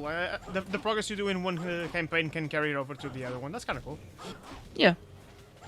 Doesn't really happen a whole lot, but I mean, if it would be a weird thing if it happened more, because like I could play the other campaigns. It's like Johnny said, if I want to play as Silver, I fucking play Silver. Exactly. You know? So it's a weird thing that 06 does, because Adventure doesn't do that. No, It's- the- neither the does thing- Adventure do that, which makes sense. Yeah. Because they have their own individual campaigns. Like imagine you're playing as Sonic and suddenly, oh yeah, now play as Big and fish here for a little bit. Yeah. Oh my god, that killed the What- what- pacing. Yep. Yeah, I mean, people already don't like Big. Like, more Big. Ooh, it's like, yeah, imagine a Sonic Adventure remake, but it's just, it's all Big. Hey, if it has like better controls, it would be a nice big fishing adventure free. There you go. We got our. I think there was a fan game called Big's Big Fishing Adventure Free. Yeah. And then Yep. I think Sega talked about it in one of the April Fools back in 2017 or 16 or 17. One of those. Yeah, they actually released it. Which is interesting, you know, it's a fan made, and Sega just said, oh yeah, it's funny, you guys go play it. And then came 2023, and we actually got a full game for free, The Murder of Sonic the Hedgehog. Oh yeah. For April Fools. You know, it's funny. Like, Big's Big Fishing Adventure Free was like a visual novel, but I remember another big fishing adventure fan game that was literally Big in an open world searching for the Chaos Emeralds, and he becomes super big. And I'm like, when I was young, I was like, I want to play that, but I never had a good PC. I'm not even sure if I could play it on my computer. I'm not even sure what it's called, if it's Big's Big Fiction Adventure Free or if it's something else. But I remember that very distinctively. Had a little fun. It even had a day and nighttime cycle. How cool is that? It really says something when What do you Big think? has a really cool fan game to himself. Froggy. The Big's jokes was like the big thing in the Yeah, that's 2010s. big. Yeah, Not even 2010, like in the 2000s in general too. yeah, but I think I remember seeing that more in 2010s. But I mean, I'm also think- biased because I didn't really grow up too You know, much it's, during I think it was different 2010s. types of jokes in 2000 in the 2000s. It was easy to make fun of him. You know, like in a fun, mean-spirited kind of way. You know. Yeah, Well, in the 2010s, it's let's make fun of him, but like it's kind of like it's an interesting phenomenon where you're making fun of something, but you're making it sound cooler than what it is. Like, oh, this character's so lame, but it's actually OP, you know? It's kind of like what happened Yeah. with Bubsy in a way, you know. And then legit people now, it's probably different groups of people, but now Big is legit a popular character. Like, is returning because they've Frontiers. just embraced them now. Yeah, like in is Returning Frontiers was met with critical acclaim. People were happy to see him, you know. Yeah. If this was in the 2000s or 2010s, I'm pretty sure people would just laugh at it. You know, looking back, the 2000s had a lot of mean-spirited humor. Yeah, The edgy phase of the internet. yeah. And then But nowadays, I think because the interesting thing is just they're playing Big's character very straight. Like he's just this cool, this calm, relaxing guy. That's it. yeah, You know, and I think nowadays, I think people are willing to appreciate that way more. Yeah, cultural shifts in society. or it again, meant that now or people like potentially the. different groups of people as well. We gotta make that Yeah, that distinction. too. We don't want to commit the Goomba fallacy.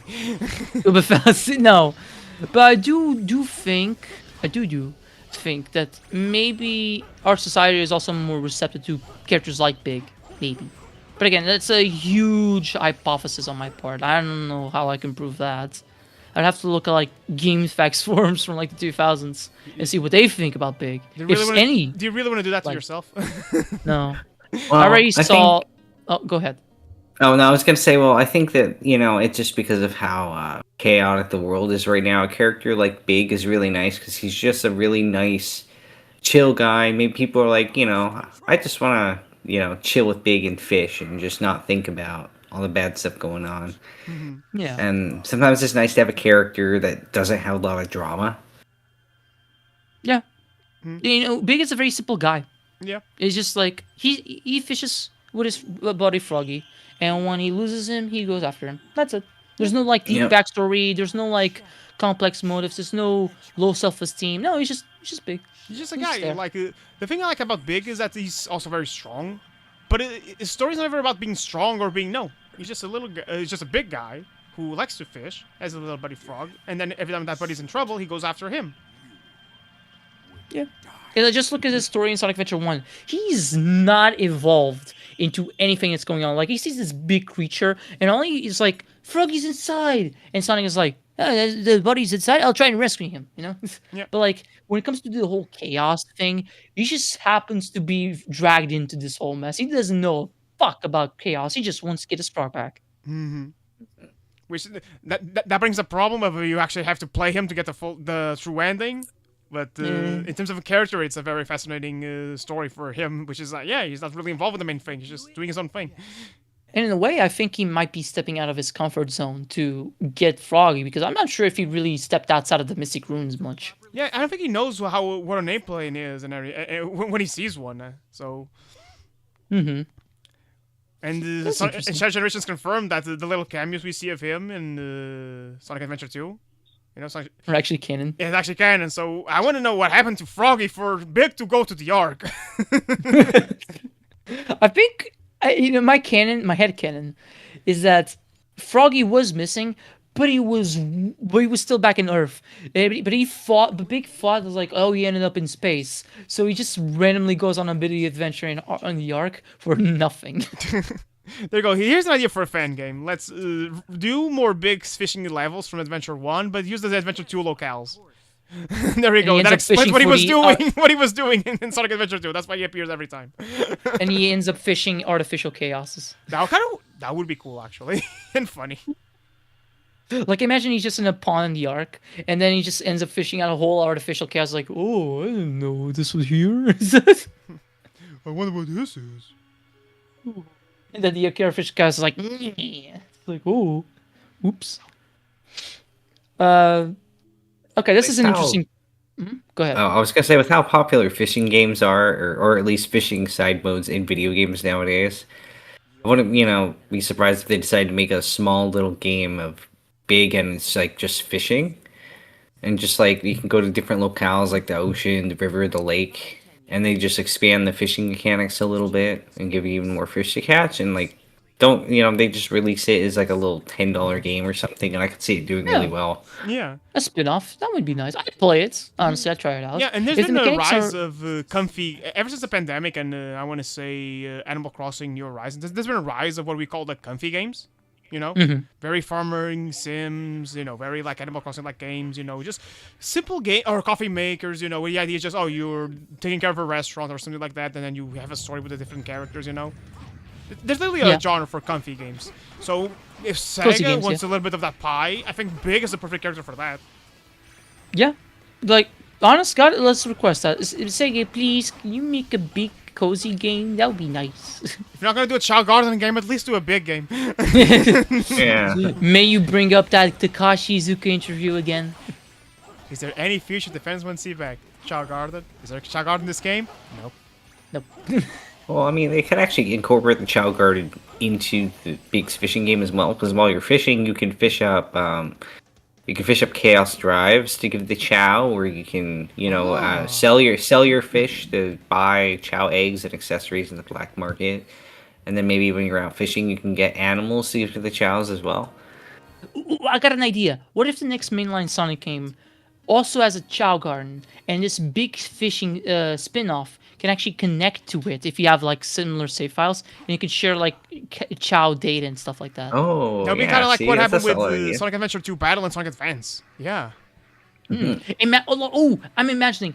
Imagine if like, okay, let's say both games come on all platforms, but let's say you want to make the big fishing game. You're like you want to make the spin-off like your Switch 2 game to take on the go, and you want the next Sonic game to be your PC game, for example.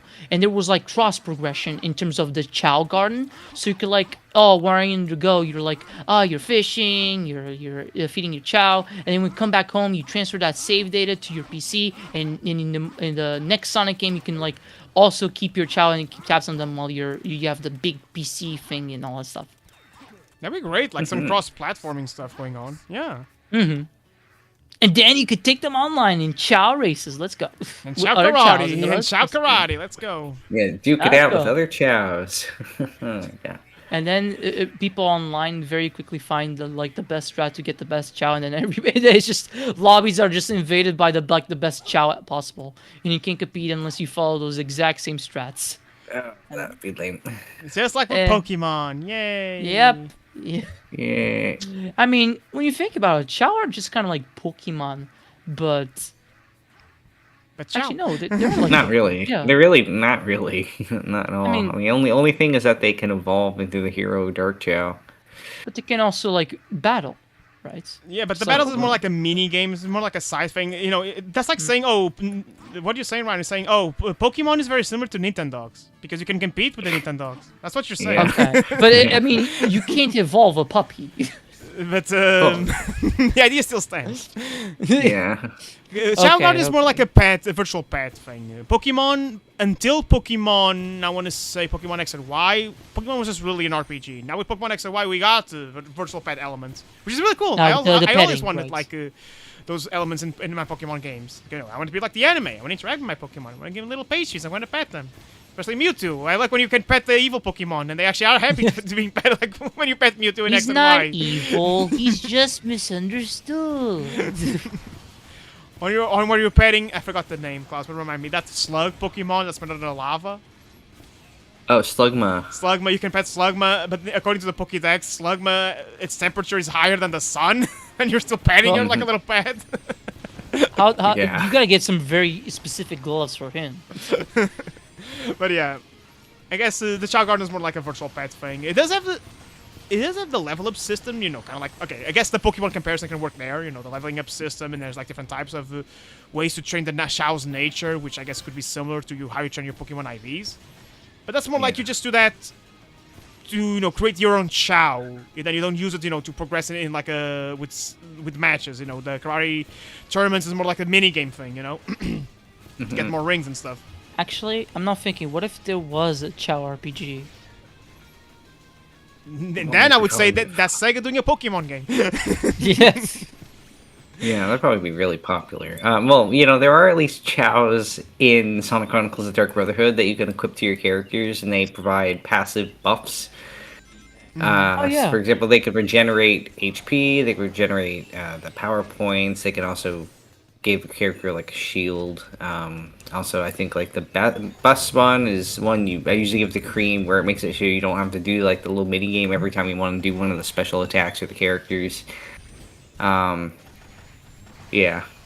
So they always existed in an RPG. Yay! Sega, expand that Yay. concept, please. Yeah, BioWare, like, I don't think BioWare are really, like, gonna tackle a Sonic game ever again. I mean, they're locked behind EA, like, Well, do something. we But, fine. I am thinking, like, what if Chow... No, wait, I lost my train of thought, I'm sorry. What if Chow? And that's the thought. What if Chow? What if Chow Look existed? at that dolphin. No, there you go. Actually, Ryan, I found the perfect game. You were thinking of... yeah, actually, the comparative you should have done. Chow is more similar to Digimon, because Digimon has Yeah, they started series as of virtual pets, Digimon, right? a series of games called Digimon World, which are like a virtual pet game mixed with an RPG. There we go. That's the There we go. that's the style of just don't make it RNG. That's the thing with some old Digimon World games. They're very RNG. Yeah, and I'm not the biggest fan of those mechanics myself. I mean, I had plenty to say on my Air Riders review regarding RNG. Like, but I can say that this year I have finally played a virtual pet simulator. It's just not one that many people know of. It's Soratete Mushi King. I know that because of the anime that aired in Portugal. Yay! I know that Kick-ass because outro. The outro Masaru was awesome. Sakurai. I love the outro. I know that because Mashed Potato Sakurai did it. And it was a nice game. Not sure if I'll ever play one of those ever again though. You have to commit for those kinds of games, I'd say. Like you're literally becoming a dad or a mom or non-binary parents. Non-binary I mean, who would you say? parents. Just parents.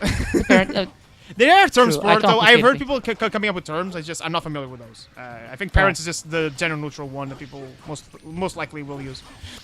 yeah, you basically have to become a parent to train those little guys, and it's like you bond with them emotionally, but it's also like, fuck, this guy's gonna die in like a week. It's the Tamagotchi craze of the 2000s. I was there. I had one. Good times. They're coming back like slowly but surely, but now they're coming back in the way things, when things get retro and nostalgic come back, you know what I mean? Nah, yeah. Yeah, the 2000s are like becoming a bit of a rage because right now it's because people that grew up in it are now adults like us. Yeah, and now we can spend the money on big bucks to relive childhood memories, and they can charge extra first, because that's how we live in this economy. Or I mean, in my case, it's weird because I actually don't revisit too much from the 2000s. I more so revisit stuff from the 90s, even though I didn't grow up in the 90s. That's all I got a Sega Saturn, baby. Yay, a Dreamcast. And Dreamcast too. I need more games for that console. Otherwise, I may actually sell it if I don't get anything for it because it's like I got free games and one of them doesn't work. You really saw the game? The Dreamcast? I don't know. I think you should just hang on to it. Yeah. Regardless. Yeah, I am you considering might getting still- more games. It's just that for the Saturn, there was a legitimate reason for me to get it because my PC can't emulate Saturn games really well, but my PC can emulate Dreamcast games really well. So it's like, but I probably will hold on to it. There are certain games I want to get for like Sega Rally 2 or Virtual Fighter Free TV. So eventually. Just that right now I'm thinking more on the Switch too. By the way, this is a funny section where all these obstacles, just go around them. You'll be fine. Yep. Yeah. Yeah. I love this background. Oh, the It's a popping, sky. though. And come on, Shadow, you can do this. Turn around. There you go. Wow. Oh yeah. And look what happens in the background. Woo. And it's still there. Oh, it's still there. I've seen Oh. something happened to Johnny when he was trying to 100% this game, where the hovercraft actually was positioned in a way where he bounced off of Shadow's character model. Oh, that's funny. I love that the scene has no music, just the shooting. This only proves you were created to stop Shadow, the ultimate. Yeah, this is an interesting plot detail that they bring up. Mephiles says that in the future, Shadow will be blamed for the Iblis stuff because they gotta blame someone, I guess. And not Sonic. I guess he died. I guess if he's the Iblis trigger, which I'm not sure if he is, he would die in the odd slot. I'm not sure. I can't. But then like, Shadow is blamed, and then they carcinate him, I think, or they crucify him like Jesus. And then he comes back like 3 days later. Nah, I'm kidding. But this plot point is not really shown. It's just Mephiles just like is like telling Shadow that he's gonna be crucified, and then Omega will stop Shadow, I guess, and then that's it. Not much comes out of this, I think. Some of those plot points that again, if it's kind of like what we said about Silver's story, and is like if it was like its own story, it probably would be fleshed out more. Yeah, But But- it does make for some compelling character drama. it does. Shadow like coming to realize because it decided to take his story in a bit of a different direction. You know, after Heroes and Shadow 5 was like amnesiac, and no, and this one is like about what Shadow will mean in the future. So that's something. Mm-hmm. I mean, in terms of Shadow stories, this is one of the better ones. Yeah. If it was more connected to like Shadow 06 played into the fact, you know, that Shadow could be evil, and maybe like some people are afraid of Shadow because of the potential he has, and as we've seen with Shadow 5, he has the potential to be an evil bastard. Like even Black Doom is Yeah. not safe from him. Nope. So I could see that maybe. I was saving this topic for the Silver campaign as because of the interactions between Sage and Silver and Crossworlds. There's this whole, you know, fan-made idea of a story where because of Silver and Sage interacting, that Sage says, because you're here, Silver, I need to make sure that my dad actually conquers the world. So the idea is a dystopian future where Sage is the big bad, Eggman's already gone, Sonic is gone, Silver's the only one around, and it's Silver versus Sage. And Shadow is there as like the mentor guy. Shadow's still around because, you know, he's immortal technically. Yeah. So I guess in that scenario, it would be nice to see also maybe Shadow's perception also be distorted by the people who are still around in that dystopian future. Yeah, that would be interesting. I think somebody should make a fan game out of that. Oh, wait a minute. There are. There are multiple- There's a Silver the Hedgehog fan game going around. Yeah, there's a lot of that ends with this story, which is a really cool story. I really enjoyed. It's the thing I like about Crossworlds. Again, the character interactions, if you're not named Emmy Rose, are usually really good, and they tie in, you know, with the lore in a way that's not in your face about it. It's just characters talking, and it's nice to see. You know, who would have thought I would see Jet talk with Vector the Crocodile? You know. I love that the Babylon Rogues are back. We should get a new Sonic Riders game. We take Crossworlds and play with the stream gear, and that's the closest thing at this point. I don't think they'll. It is the closest thing. Yeah, I but don't think they'll do, You do uh, know that it's not the same. Yeah, it's not the same thing, but I guess it's the closest thing. It's like they're throwing us a bone. Yeah, because it's like exactly the same thing with Sonic 06. People thought, oh, the game didn't do well because people hate Sonic's stupid friends. Sonic Free Riders didn't do well. They think it's, oh, people don't like Sonic Riders. No, it's because Free Riders was a horrible thing to play. Yeah. Yeah. Connect And only, to my be honest, ass. I'm gonna be honest. I think also the reason why they did it is because Sonic and Sega All Stars Racing did better, probably, and then just decided to focus on that for a bit. Up until, well, it's interesting. We say that like Sonic and Sega All Stars Racing was 2010, then Transform was 2012, but then we didn't get anything else until Team Sonic Racing all the way in 2019. So Which really, makes sense. I want to say it's not because they didn't know it was a big deal. It's because, you know, after... Okay, let's look back at the timeline. After Transform, what do we got? We got Lost World, you know? Then we Yeah, got Sonic 2013. Boom. And then at that point, Sega was really bad financially. So I'm pretty sure they're... And they even said, oh, we're going to switch the gear for some mobile things. That's how we got Sonic Runners, for example. yeah, It took a good which while was made for by us- Sonic Team, by the way. Yeah, like an official Sonic. As an official, is it? It's part of the... Made by the main team, I should say. And, or the main studio. And it took until, what, 2017 for us to get 2 new mainline games, Minion Forces. Mhm. So And I'm one of them assuming in that... was not Sonic Team. Yeah. So until that point, I don't think they had, you know, oh, let's do a racing spin-off, you know. Because we have enough Yeah. money to do one. Then they tried it after Sonic Forces, and it failed miserably because It felt more they were advertising a CD with remixes than an actual game. It's so odd that they went marketing about this game, and other Sonic games would also do that too. And I think Sonic Mania and Sonic Forces also did that. But with Sonic Forces, they really emphasize the music. I'd say. Sonic Eh. Team Racing, you mean? You said Sonic that's how Forces. forgettable the game is. Team Sonic Racing really emphasized the music drops, but the gameplay when they showed it off occasionally, it didn't really seem anything interesting. And I'm gonna be honest, I'm gonna be honest, I'm not sure if I'll ever play the game at this point. It's just so I can see myself playing All Stars Racing and Transformed eventually. Probably not engage with every piece of content, but try out the tracks and stuff like that. But then I'll probably just jump straight to Crossworlds because who cares? Or just play Crossworlds before any of them. But I don't see myself going to Team Sonic Racing because that game, if I had to describe it in a word, is just lame. Yep. I had that game and played it once and never touched it again. So yeah. Yeah. So that goes to show, he got it as a gift. Yeah.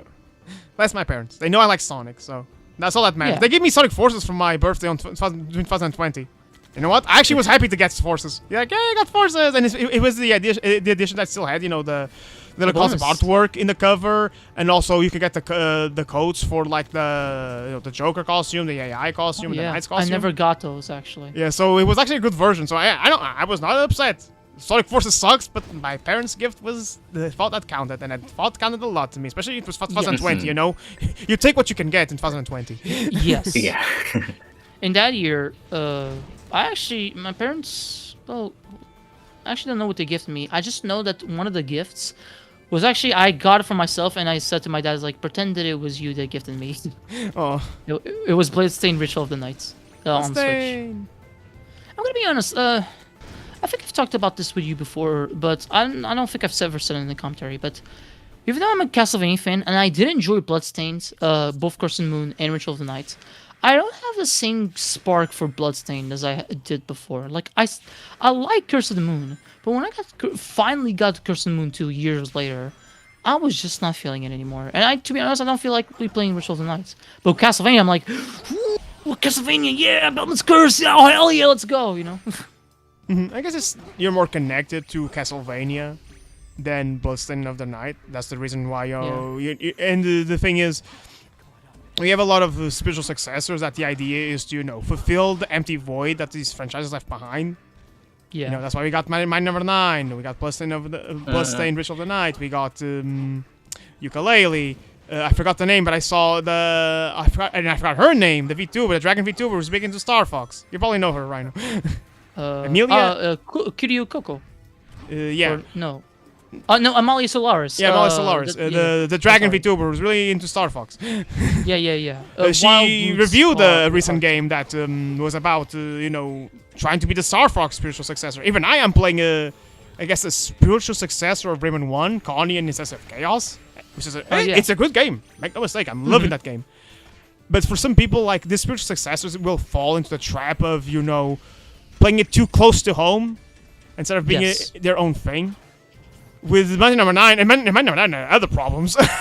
Yeah, but Bloodstained, I'd say, I think it's too much like I mean, literally, the one of the main systems of the game, the shards, is literally the soul system from Aria of Sorrow and Dawn of Sorrow. It's literally just that. And then I guess it's really up to how much you can take it. Some people are just like, oh, I like this. I like Castlevania, so I love this. That's me with Connie, for example. I love Rayman 1, at least the aesthetic. I say this because, Rayman 1 is a bit rough when it comes to gameplay. Level design especially. But Connie is a great... Yeah, it's carrying the same spirit of that. I think it has its own, identity to make it apart from Rayman, even though, Rayman is permanently attached to its DNA. But I can still play Connie just fine and have a blast. Meanwhile, I would say at least a Star Fox-like game that VTuber was playing. You can feel, this is just Star Fox, except not Star Fox. Well, yeah, and I think it's one of those things where, something can play similarly to something that we love, and it can scratch that itch. But part of the reason why we also love these franchises is because we like the story and the characters, and we're attached to the characters. And then these new games, it's it's a fun game, but it doesn't have the characters that we love in them. Like for example, And imagine sometimes it can be hard to get into. yeah, like imagine they do a spiritual successor to like say Burning Rangers Rhino, and it Yeah. plays like it's beautiful. It's nice. It plays just like Burning Rangers, but yet you would be always. But this is not the cast. I know. Yeah. Which is not the fault of the game. It's just like it's a uphill battle. With Connie, I am getting invested because I think Connie, her design is really cute, and the world they do, it has enough at least silly interactions to go around that makes it stand out a little bit more as its own thing. Plus, because they're comparing it directly to Rayman 1, you can see the improvements of the gameplay. Yeah. The game, I presume, is not as bullshit as It's as not. before. It's not. You know what thing that game does well? That Redemption did this. And you can tell because Rayman Redemption was... The person who released Connie and the Essence of Chaos is the one who made Rayman Redemption, Raymandi. And the thing that I love, if you throw your punch, you can collect things with it. You can grab onto extra lives and the collectibles. That's a godsend. Thank you for bringing that shit. back.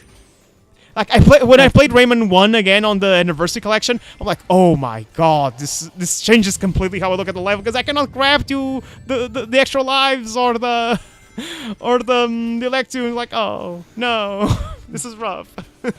Yeah. I am for me with Bloodstain, it's one of those things because I did like the game when I played it. But at the end of the day, it really just served to scratch that itch. Now that we're getting the series that I actually really care for again, I'm like, eh. And the thing is that there is a new Bloodstain game that's coming out this year, the Scarlet Engagement. And that's cool. I mean, I'm happy for those fans. I know a friend of mine from another server. He loves both Castlevania and Bloodstained, and he's really excited about both. And he's like, "Oh, 2 cakes!" And it's like, "Great for you." It's just that I only care. It's like I think me playing Curse of the Moon 2 and just thinking about it, the whole thing. Like Ritual Night, maybe one day I'll replay it. Who knows? But like right now, I have no desire, and the series that I actually care for, Castlevania, is the one that finally came back, and I'm like, ooh, I want to play this Curse of the Moon. You know? Yeah, it's because again, the Bloodstained cast or world or story did not grab you as much, or maybe just gameplay is just it sufficed the itch but didn't go deeper. Well, meanwhile, Castlevania is getting a brand new game that looks completely different, looks great soundtrack so far, and yeah, it's a I love return the to form. art. Yeah, the art especially, the game looks beautiful.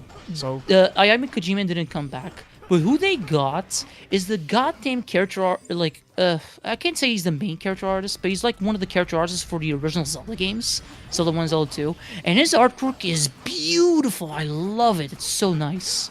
And I think he also did the Japanese cover for Virtua Fighter Remix. So if you remember that cover, that was him. oh, okay.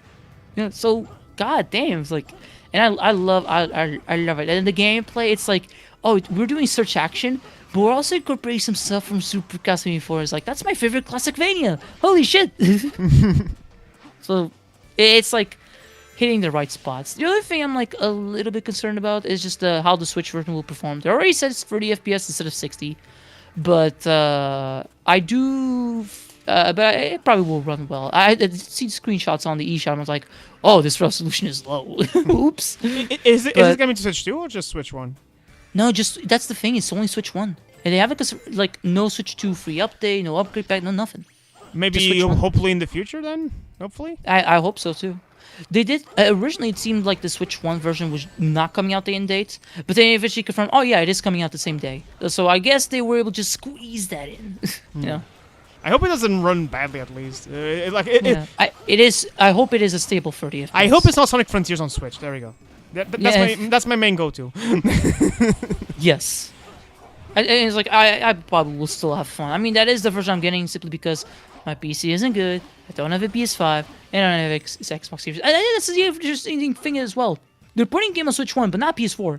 That's peculiar. Yeah. Goes to show how much of a beast the Switch 1 is.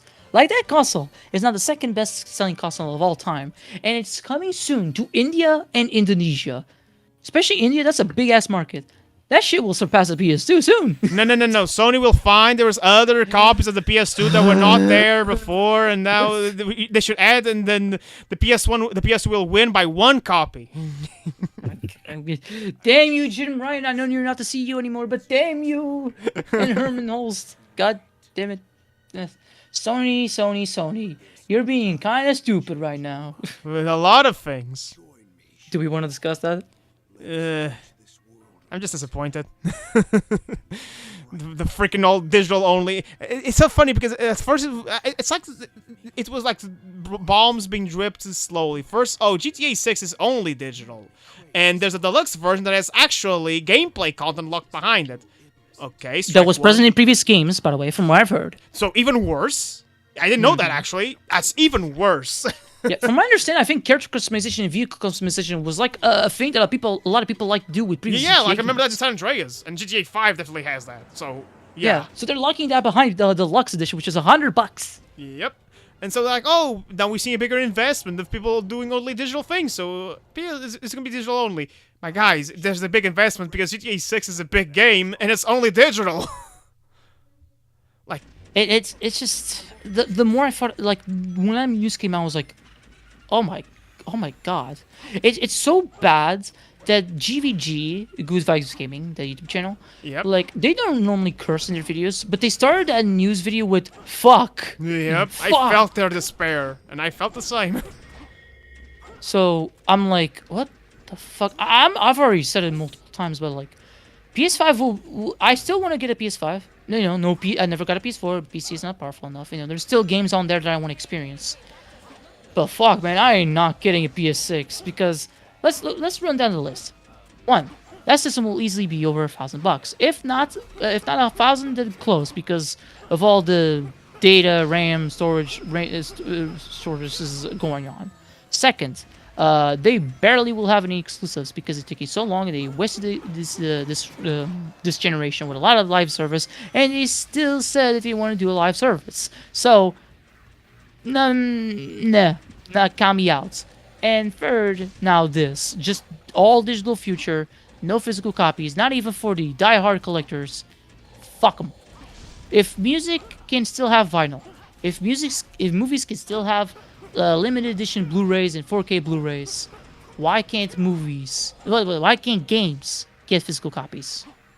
I mean, for fuck's sake, Nintendo's not that much better with the game key cards at all, but at least it's a copy of a game you can share and sell. So, Yeah. Yep. Yeah, it's like it's really depressing because then it's like the days will be gone where you can walk into the game store, the used game store, and buy a bunch of old used games for cheap. Yep. Yeah, and pretty much like used games is basically what made up my entire Xbox 360 library. So. oh yeah.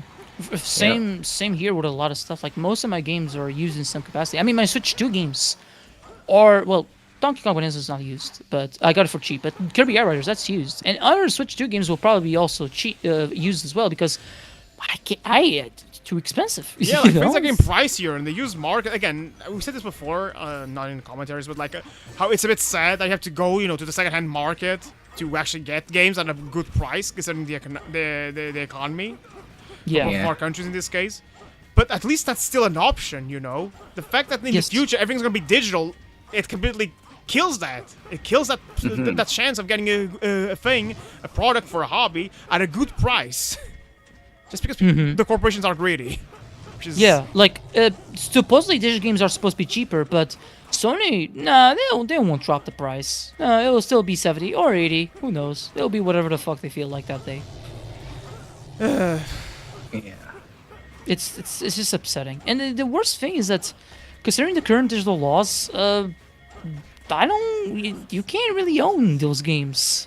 Well, I totally want to, buy a game for $100, and in the future, Sony's like, yeah, nah, the game didn't sell well. We're pulling off stores, and we're pulling off from your own library, by the way. Yeah, no refund. Yeah. Yeah, which is just bullshit. Like all those people that bought all those movies digitally, it's like just to take it away from people. That's like theft. That's literally Yeah. theft, yeah. It's a thing that I think Stop Killing Your Game said in their Yes. first video, where it's like, technically speaking, when you buy the game, the license is not, you don't buy the game, you're buying the license to play the game. So that's why they Yeah. can take it off of you. But yeah, no, it's still bullshit. It is still bullshit. And that's always in the terms and conditions. And that's been there for years at this point, but Please, Nintendo, don't Yeah. follow their path. That's all I'm gonna say. You're the only one. And I have my issues with you, especially with Switch 2. Oh boy, Nintendo, you Yeah. and I are not on the same foot for a good chunk. The elephant in Fortune's Weave is not enough. but in all seriousness, Nintendo, please do not follow their footsteps. In the recent financial reports, they did say that physical sales are still like a 38%, and in Japan, I think most of it comes from Japan. So considering that out of the big three, Nintendo's really the only one that's Japan focused. I think they're still keeping physicals for the time being, but we'll see. We'll see how things go. For right now, I mean, considering how much we've sort of peaked in terms of video games, in terms of how they're presented and stuff like that, I am completely fine with the Switch 2 lasting a buttload of years. Yep. Yeah, because it's like at the point where we can't really go much farther in terms of graphics and performance. So yeah, we've reached the peak, and then they've also got to accept the fact that people don't have nearly as much money to just drop on a video game console or video games. I mean, like most of I mean, like for me, it's like I can only really afford to buy like one full price AAA game a year, maybe two, if I'm lucky. But it's like the same reason why all these live service games fail. Well, I mean, a lot of them aren't good, but it's because people don't only have enough time in their life for one live service, and we can't go dropping all our money on another live service game. And exactly. Nobody wants to hop off of Fortnite or Overwatch or Deadlock to play High Guard and Or Concord. Yeah. Remember Concord? Pepper HR remembers. I feel bad for the devs. Yeah.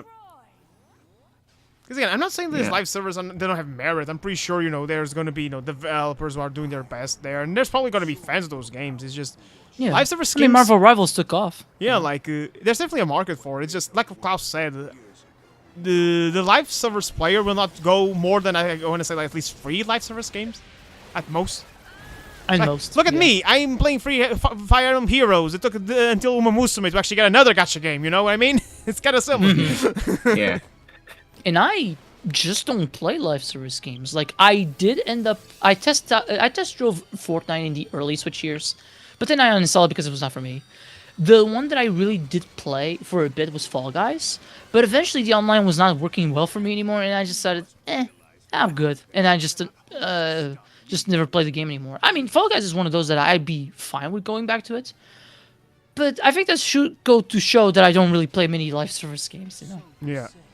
Yeah, and I think, I had fun with Fall Guys and with Rocket League for a little bit, but I had to install them to make space on the PC, and I had fun playing them with friends while I did, but the fact of the matter is I'm too antisocial for live service games, and I'd rather just be alone and play single-player games, so... Yeah, it's kind of similar here, but I do like playing stuff like Smash Ultimate or Mario Kart with you guys.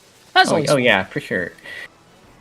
Or NSO, just me and Spring just randomly go, hey, you want to play some Mario Kart 64 battle mode? Like, yeah. And then we just battle the lag while quote stuff. Good time. Yeah. See, this is the type of memories that you cannot make with... I mean, you can make with live service games, but it's not the majority. I mean, I'm sure people have had No, they have. before. No, they probably have. Again, there's a market for these games. It's just... You cannot oversaturate this market because people will focus on the small pool that they are interested in or have the time to play these games. You know what I mean? Yeah. Like a live service game being successful is like a roll of the dice. You can have a Mecha Chameleon. I'm not even sure if that's a live service game. I think that's a multiplayer game just in general. But like, well, yeah, it's a multiplayer game where yeah. I mean, that one actually does look pretty fun, and it's original, so I give it props for that. I barely know about it, but but I think those games are also kind of competing with the live service games because they're social games that you play with your friends. So like you may have a Mecha Chameleon where it just randomly gets popular and people love it, or you may have a Concord where barely anybody plays it and it goes off after 2 weeks. And you're supposed to, and never forget, there was a documentary series about video games, and that series was tackling classic games, and one of the episodes was for Concord, and that episode aired after the game was pulled out of the shelves, by the way. And for my that was not a documentary. That was an animated series actually. Okay. And it was supposed to be an anthology series where each episode was like something different. Here's a fun fact: the Concord episode did not even have to do much with Concord. It was supposed to be about a different character that would eventually going to come to Concord, but because the game shut down in 2 weeks, it never came.